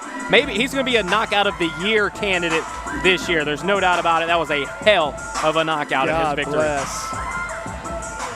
All right, ladies and gentlemen, I'm being joined in the cage right now by a very special guest. He is our current reigning and was to be defending AKA professional lightweight champion. Now, unfortunately, ladies and gentlemen, his opponent, Lauren the Gator Thibodeau, came down with food poisoning last night and today. He fought through as best he could. Lauren decided he could not fight tonight. So I wanted to give an opportunity for Nico to come out and speak to his fans that came out and support him here tonight. Nico, you were ready. You were coming on enemy territory to defend that belt here tonight. What you got to say, big man? First of all, I just want to say what's up, Bossier City. How y'all doing tonight? Yeah, like you said, I was coming to enemy territory, but I was coming tonight to make a statement and, you know, beat Bossier's own Lauren Thibodeau. Unfortunately, what happened, you know, he got sick, so, you know, I was a little ticked off in the back, but, you know, things happen.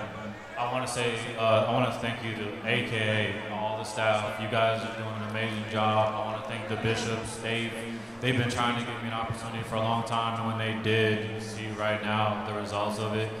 So I know they're going to do their best to try to see if we can run it back or we're going to do something else. And I just want to make one clear statement. To all the lightweights out there, you guys see me. If you think you can beat me, or if you want this belt, come challenge me. I was ready to fight tonight. I was ready to bleed blood with your own Lauren. But hey, we'll see what happens tonight. And Bossier, I hope you guys want to have me back, because next time I come back, I want to put on a show for y'all. There you heard it, all you lightweight fighters out there. If you want the smoke, light that bitch up, cause Nico is ready.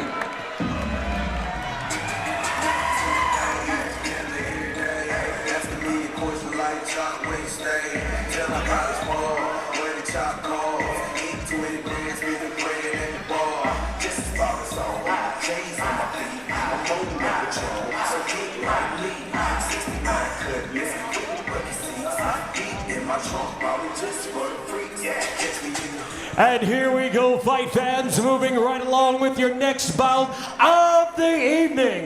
This fight goes down inside the AKA Professional Welterweight Division and is being brought to you by Miracles Towing. And now, please welcome your first fighter to the cage. Put your hands together for Marco Soto. Here comes Marco Super Soto. He is a submission grappler who is now 2-0 as a professional. He's representing Southside Jiu-Jitsu, 5'10", 170 pounds, out of Dallas, Texas. 2-0 as an amateur, undefeated as an amateur, 2-0 as a pro. This guy's never tasted defeat, and there's a reason, because he's damn good, Matt Snow. He's damn good, definitely a stud, well-rounded skill set, can strike, can grapple, can do everything. A black belt in jiu-jitsu, a well-decorated guy.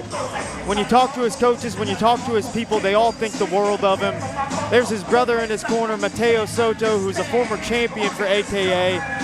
A little fluffy tonight, I must say. I already told him about it. He's not been cutting any weight. Yes, sir. But, you know, this is a great opportunity for our guy, Marco Soto. Of course, we had to replace this fight today. Shout out to Blake Franklin for making this happen. Blake Lacaze comes in with no MMA experience whatsoever. A great boxer. I believe tonight we're going to see Marco Soto get to his grappling a little bit.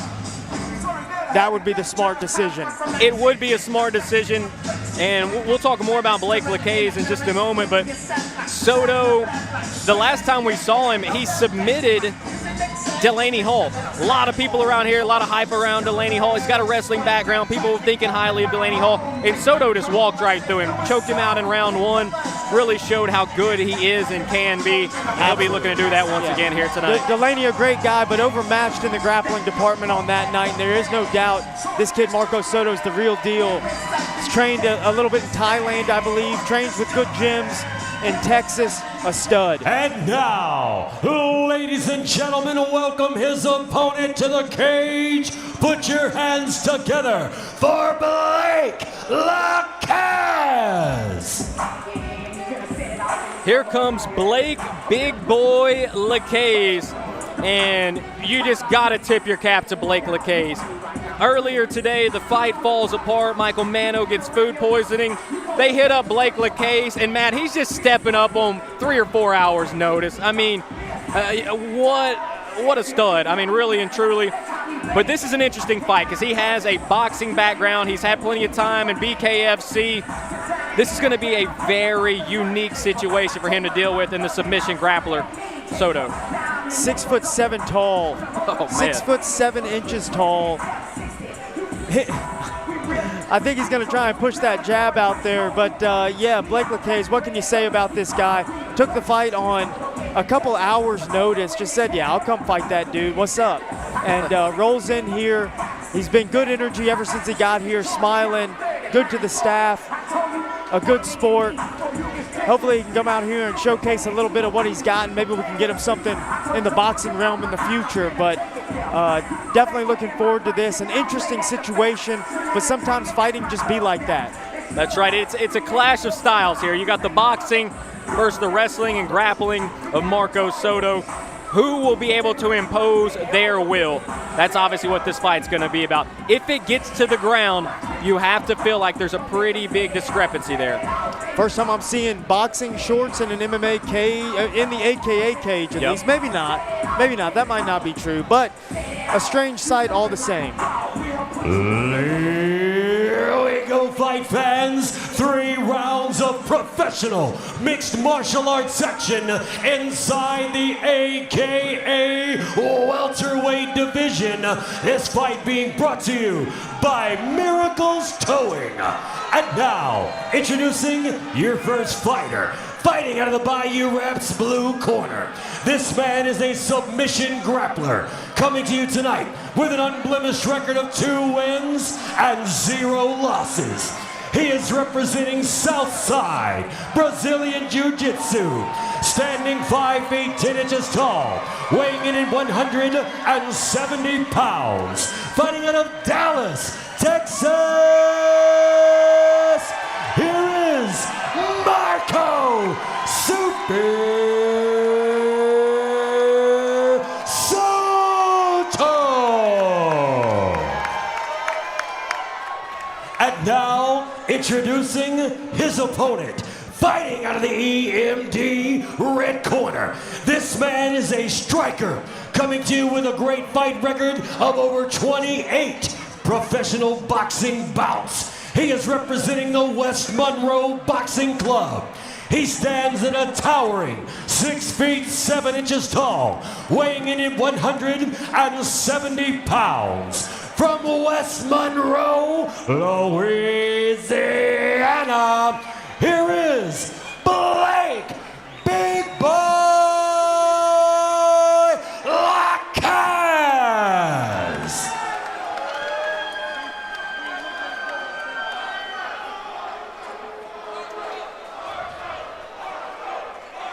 Jiu-jitsu versus boxing. Who's going to come out on top?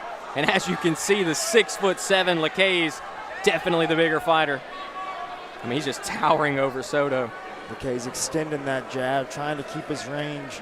Going to try to be nifty with his feet, moving within a circular cage and in a ring. It's kind of a little different than you would think it would be.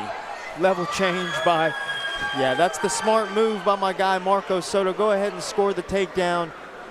Do his best to move in a dominant position here. This is going to be a difficult thing for Blake Lacaz to overcome. Not very privy to the grappling, I'm This is afraid. uncharted territory for him. He came in here, showed the balls to take this fight, but he's flattened out immediately against a jiu-jitsu guy that's going to look for his neck very soon, and there it is. There it is. He's going to get that in place. Blake Lacaz. Yeah, that's credit to Blake Lacaz for coming here, trying his hand. You'd like to see him fight someone not as good as Marco Soto, right? Marco Soto, just like, he knows what he's doing. He's going to get those takedowns, immediately flattened him out, went for the choke. Bam, bam, called it off pretty quickly. The right decision. Quick and easy if you're Marco Soto. This is it's a win, right? It'll look good in the record book. It's not much, really, but it's a win. Absolutely a win. Marco Soto doing exactly what he needed to do. He looked like he's in great shape tonight. I really liked the fight that we originally had booked. All right, and DJ MP3, really let's hope pull that we that can down. Now, ladies make and that gentlemen, happen. I mean, I don't want to take wild. away anything from what Marco Soto just did, but let me fill you in on what happened. Believe it or not, we had 2 fighters afflicted with food poisoning. They ate at different restaurants. Michael Mano is in the hospital right now. This man, Blake Lacaz, took this fight at 6 o'clock this evening. He stepped up to save the night. Hats off to Blake.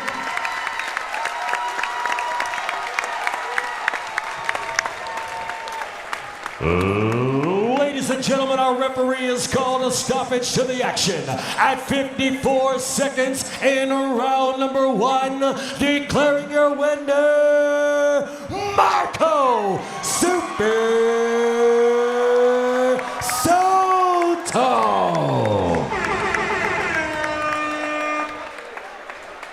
I do want to see Mano and Soto run it at some point. That is going to be an absolute banger when it happens, if it happens.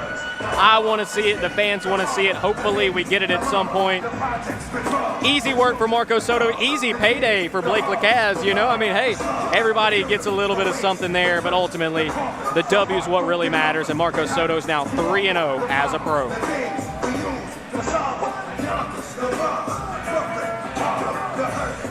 No main event tonight. Lauren Thibodeau, Nico Commission not happening. Lauren, as Dynamite mentioned, in the hospital, or sick. I don't think he's in the hospital.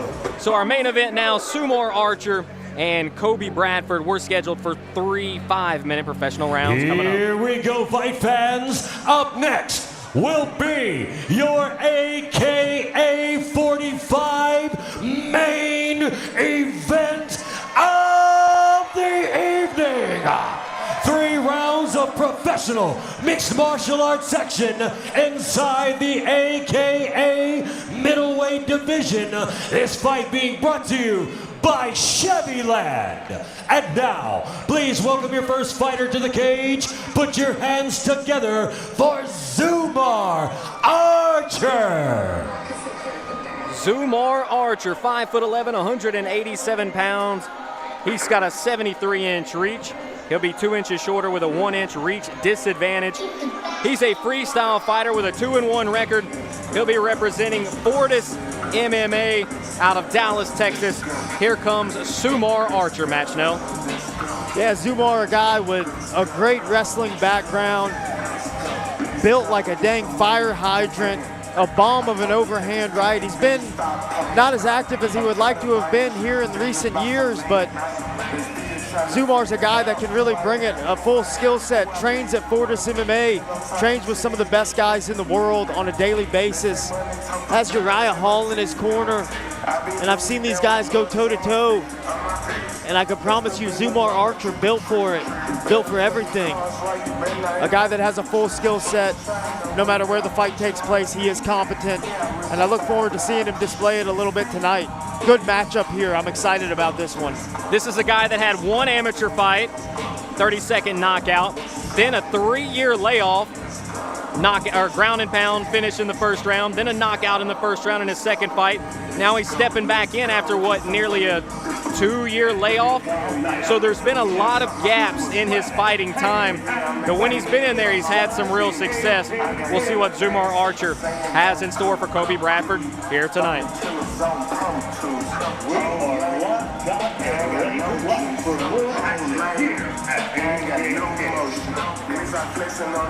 Like I'm Hulk Hogan. Yeah, let's go, let's go, let's go, let's go, let's go, let's go. And the business, I'm down the industry and God is my witness. And now, live Casino. Show your love for his opponent.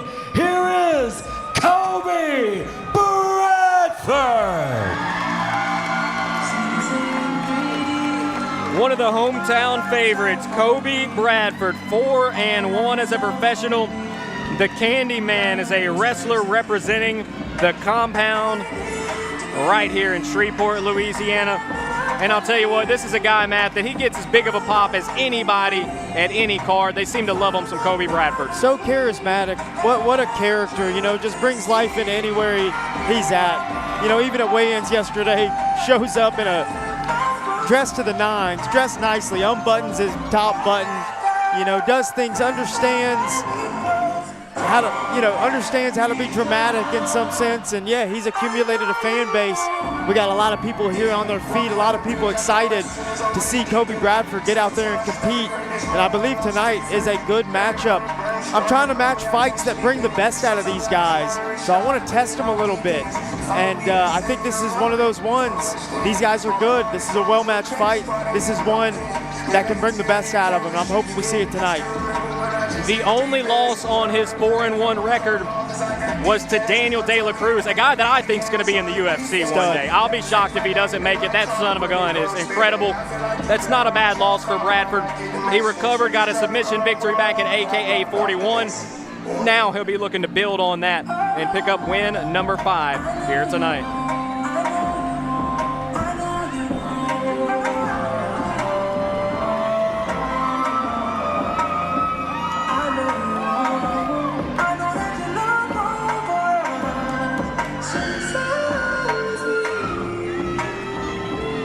There's that flair for the dramatic, right? Little extra time for the camera and the fans. That's what I was talking about. Yeah, he knows what he's doing. There's no doubt about it.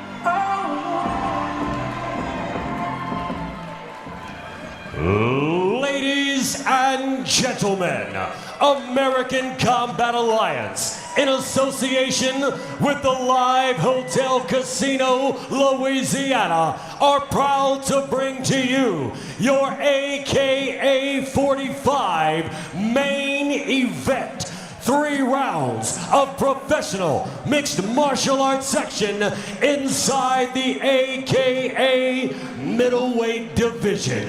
And now, ladies and gentlemen, boys and girls, children of all ages, it's go time! And now, introducing your first fighter, fighting out of the blue corner. This man is a freestyle fighter, coming to you tonight with a professional record of 2 wins and 1 defeat. He is representing Fortis MMA. He stands 5 feet 11 inches tall, weighing in at 185 pounds. Fighting out of Dallas, Texas, here is Zumar Archer. And now, introducing his opponent, fighting out of the red corner. This man is a wrestler, coming to you tonight with a professional record of 4 wins and only 1 defeat. He is representing the Compound. He stands 6 feet 1 inches tall, weighing in at 185 pounds. Fighting out of Shreveport, Louisiana, here is Kobe, the Candyman Bradford. Final assignment of the night for Bam Bam. You've already received your instructions. Obey my commands at all times and protect yourself at all times. Touch him up. Let's go to work. Kobe Bradford and Zumar Archer ready to put a cap on AKA 45.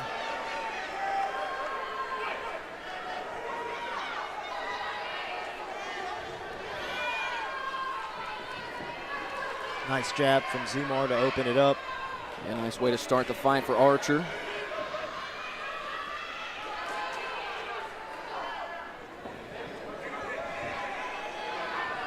Right hand right up the middle. Sweeping overhand right from Zumar. It's one of his better weapons. Difficult punch to see. It just ranged from the top. Good double leg. Straight into the guard of Kobe Bradford. Kobe's got to have some urgency here. Zumar has no problem camping out and beating you up from guard. Well, he's got 4+ minutes to work here. The early takedown in round number 1, and that was just great timing, Matt. Absolutely great timing, good level change, put it behind some punches as Kobe Bradford was trying to counter, gets to the hips, scores. Beautiful stuff from Zumar Archer. Now Kobe's guard is completely wide open too. It's never closed, and there it is. Just, step over into half guard. There's no reason not to continue to keep that pressure on the face of Kobe Bradford. Kobe needs an underhook here. He needs to start building up, get back to his feet. Archer with some good control here in the early stages of round number 1. As Bradford trying to build back up. There's the underhook from Kobe. This is better. Gets his guard back at least. But again, guard's wide open. All Zumar has to do is step over into half guard and he's good. Your guard being open is not an issue if you're active with your guard, right? And it does make it more likely for your guard to be passed. But if you just close it up, there's nothing that you can do. You're holding yourself down, essentially. You're literally holding yourself down underneath a guy that's big and powerful and dropping punches on your forehead. Bradford trying to slip that leg through, get into, what do you call that, the butterfly guard when you get those in there, trying to kick them off. My dog, a little butterfly hook there. able to create some space and get right back to the gaping open guard.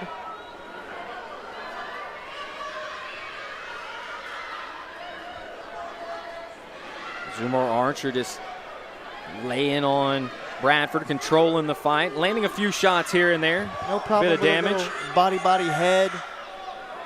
Again, Zumar, needs to step up, get past this guard. Got that right hand free, and he drops it on Bradford. And in order to pass this guard, all he must do is just attempt to.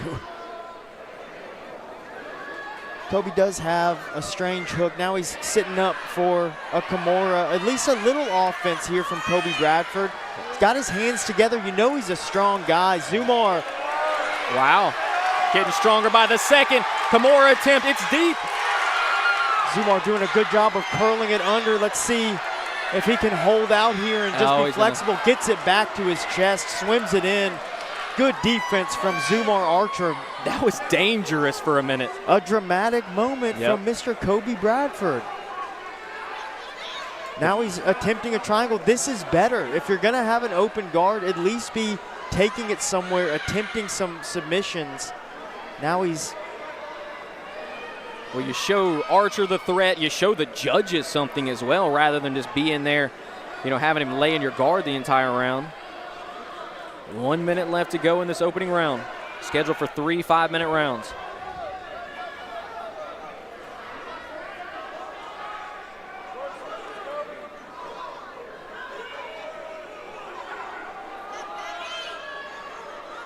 But you're right. If you're Archer, you just got to go ahead and pass here, and it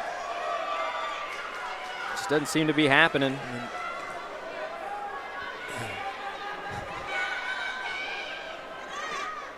Kobe trying to build back up. Not a bad attempt here. Scoots his back to the fence. Needs to windshield wiper his legs underneath him and start to build onto that cage.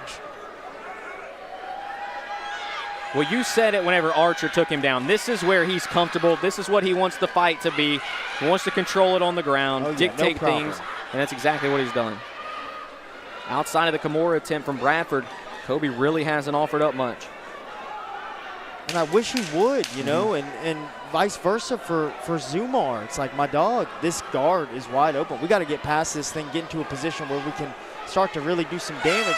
Though, obviously we win that round. We take it nice and easy, but let's get somewhere. Let's cause some harm. Well, I think there's no question about who won that first round. Zumar Archer with the takedown, rode it out. Obviously, there was a submission attempt from Kobe, but it was about 4 minutes of control time for Zumar Archer.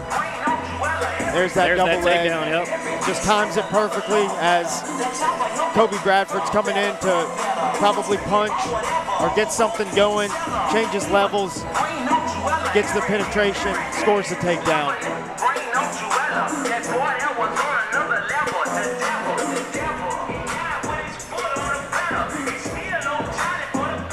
You can see the corner there, the compound deep in the ear of Kobe Bradford, giving him some real instructions. They weren't very happy with that first round.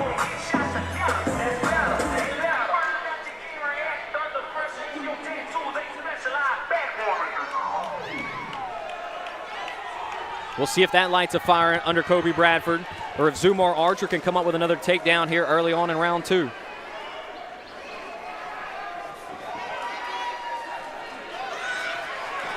Good punches here.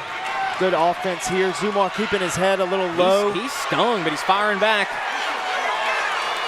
Big hook. Rings up Kobe Bradford, but Kobe changes levels. Tight waist from Zumar, and Kobe Bradford comes out and scores a takedown of his own. What an opening sequence. That's the type of urgency you like to see from a man who knows he lost the first round. 100%, no doubt. He came back out. Obviously, the corner lit a fire under his ass. Came out there, landed a couple big shots. I think he had him stunned for a moment, to be honest with you. Hit him with a good shot. Yep. Zumar whizzing down here, face flat in the mat. Good stuff from Zumar. Gets the high hip position, wins the scramble, and if we spend the next 4 minutes here, that great beginning sequence is all for naught. We need that urgency now. No doubt about it. Starting to look like a possible replication of round number 1. We'll see if Bradford can change some things up here. I'm about to stand up and start screaming at Zumar to pass the guard. I'm frustrated over here. This is outrageous. There's Big an elbow from Zumar. More of that. There we go. Yep, trying at least. Just a little step over there. One more time. Maybe push at the knee.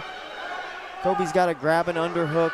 He's got a butterfly hook on that left side. If he had an underhook on the opposite side, he could use the counter pressure to build a little bit, create a structure, start finding himself back to his feet. Another minute of control time for Zumar Archer. Just missed with a big bomb. And Kobe trying to capitalize and take the back here. Zumar doing a good job kind of cracking down on that leg. Squares up, keeps the top position.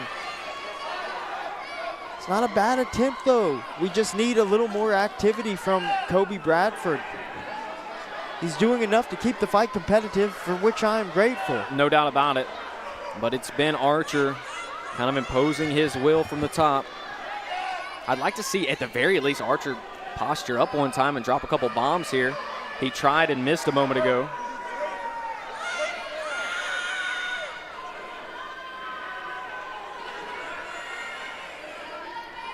Tried to step over. Bradford defends.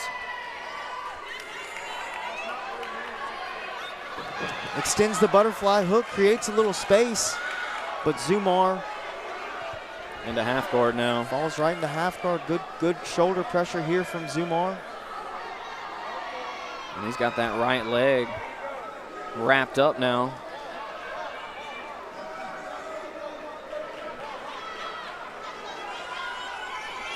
There's the elbows. Nice chipping elbow straight from just pushing on his face. I love that. I think it's such an optimal little maneuver. Plant your hand on his face and slide it into an elbow.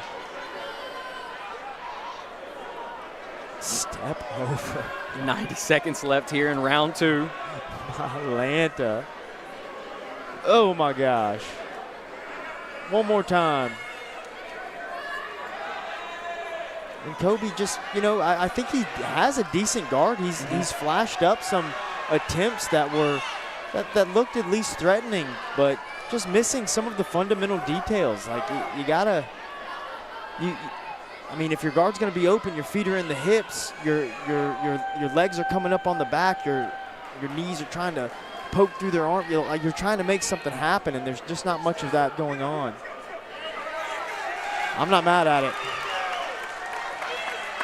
Basil Majub says, stand back up. Final 45 seconds on the feet, possibly. Bradford had some success here to start the round. Archer throwing a big right hand of his own. There's Kobe answering back. And now it's Bradford searching for a possible takedown. Zumar doing a good job there, stuffing the head and just stifling the takedown a little bit. Kobe trying to muscle it in, but unable to on that attempt. Let's see if he can rally one more decent takedown attempt. That would be big for him, but Zumar tight waist, hips down, beautiful stuff. Not a good way to end that round. Oh. And some elbows for good measure at the end of round number 2 from Zumar Archer. Bradford did have some moments in there when they were on the feet, but I mean, 3+ minutes of control time once again. It looks like that elbow connected. Zumar wearing a nice mouse on his face with a little cut for his troubles. But yeah, had his moments there, huh? Yeah, it was only on the feet though. Once they were on the ground, it was all Zumar. I mean, he just dictated the fight when they were on the ground. I'd say 3+ minutes of control time, and we've got somebody cage side who's wilding out a little bit. Hadn't really seen that before. There was nothing illegal that happened there at the end of that round. The bell had not sounded. Those elbows were legal. Yeah, absolutely. I'm not quite sure what the kerfuffle is about. Either way, we move forward to the 3rd round here. one that you would expect Archer to be ahead 2-0 as we move into this third round. But Archer has to be careful when they're on the feet because Kobe's definitely got some bombs. Archer kind of looking at the ground sometimes, inviting in those looping uppercuts and overhands. Nice kick to the body, right hand to follow for Kobe Bradford. Kobe's eyes just shut, Matt. He's not even looking. Good cross hook lands there for Kobe Bradford. Looping right hand scores for Zumar. Inside low kick. Maybe partially checked, big right hand. I don't know that he can see very well right now, man. He didn't see that one coming, and that right hand connected.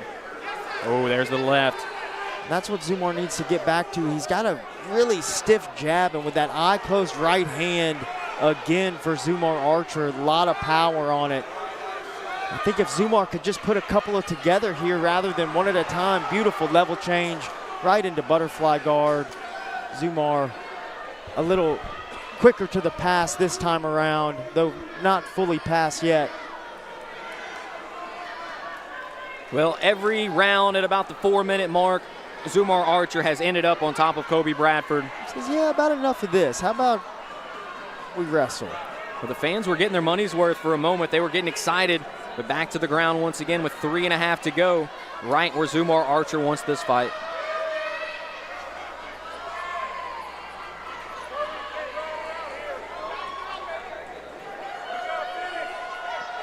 Bradford looking for that Kimura once again. Gonna have a tough time getting that though.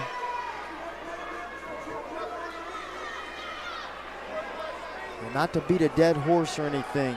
Zumar obviously an excellent competitor. It's just we need to pass and get to a more advantageous position so that we can accumulate a little more damage. This is better being in half guard here. But now let's get back to posting our hands on his face and ripping those elbows. Scored a beautiful elbow, goes for it. Kobe trying to peek out the back door there. Zumar wise to it. Final 2.5 minutes of the final fight of the night here at AKA 45.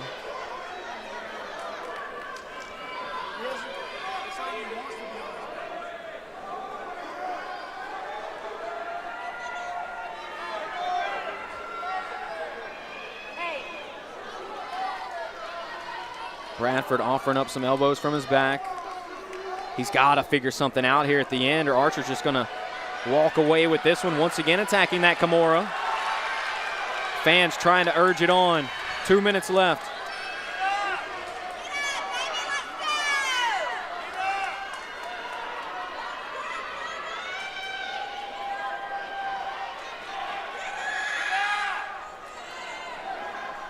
Archer just so strong, holding down Bradford here, and he's just, what he's got, 9-10 minutes of control time now.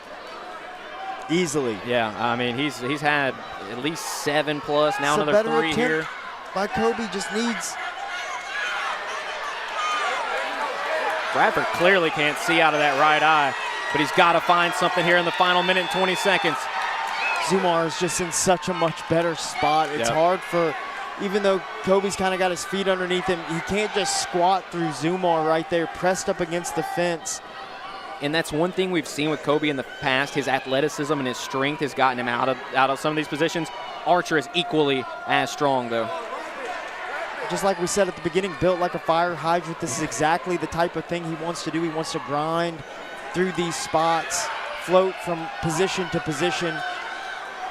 Now he's got the back of Bradford. Lots of hip pressure, not making it easy. Kobe wants to stand up, but he's got to squat a Zumar sized, and he's not in the shape of a bar. It's a little more difficult. Now he's isolating that one arm. Got 28 seconds here. Now he gets back to his feet. This is at least something. Loses the position. Kind of a last-second Hail Mary. He thought maybe he could grab onto that Kimura one more time. Certainly keeps it interested, you know, keeps the crowd invested. That's there's something to be said for that. this fight is going to come to an end the way that it's been the majority of it. Zumar Archer on top of Kobe Bradford, and Archer more than likely takes care of business here and picks up another victory.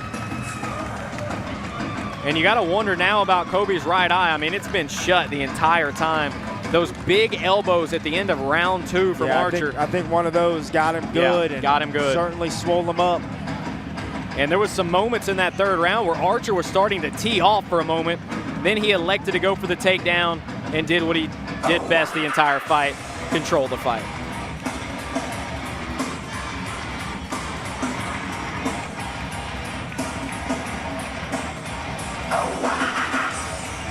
So we'll wait and see who Dynamite will see raise their hand in just a moment. Will it be Kobe Bradford or the more likely Zumar Archer?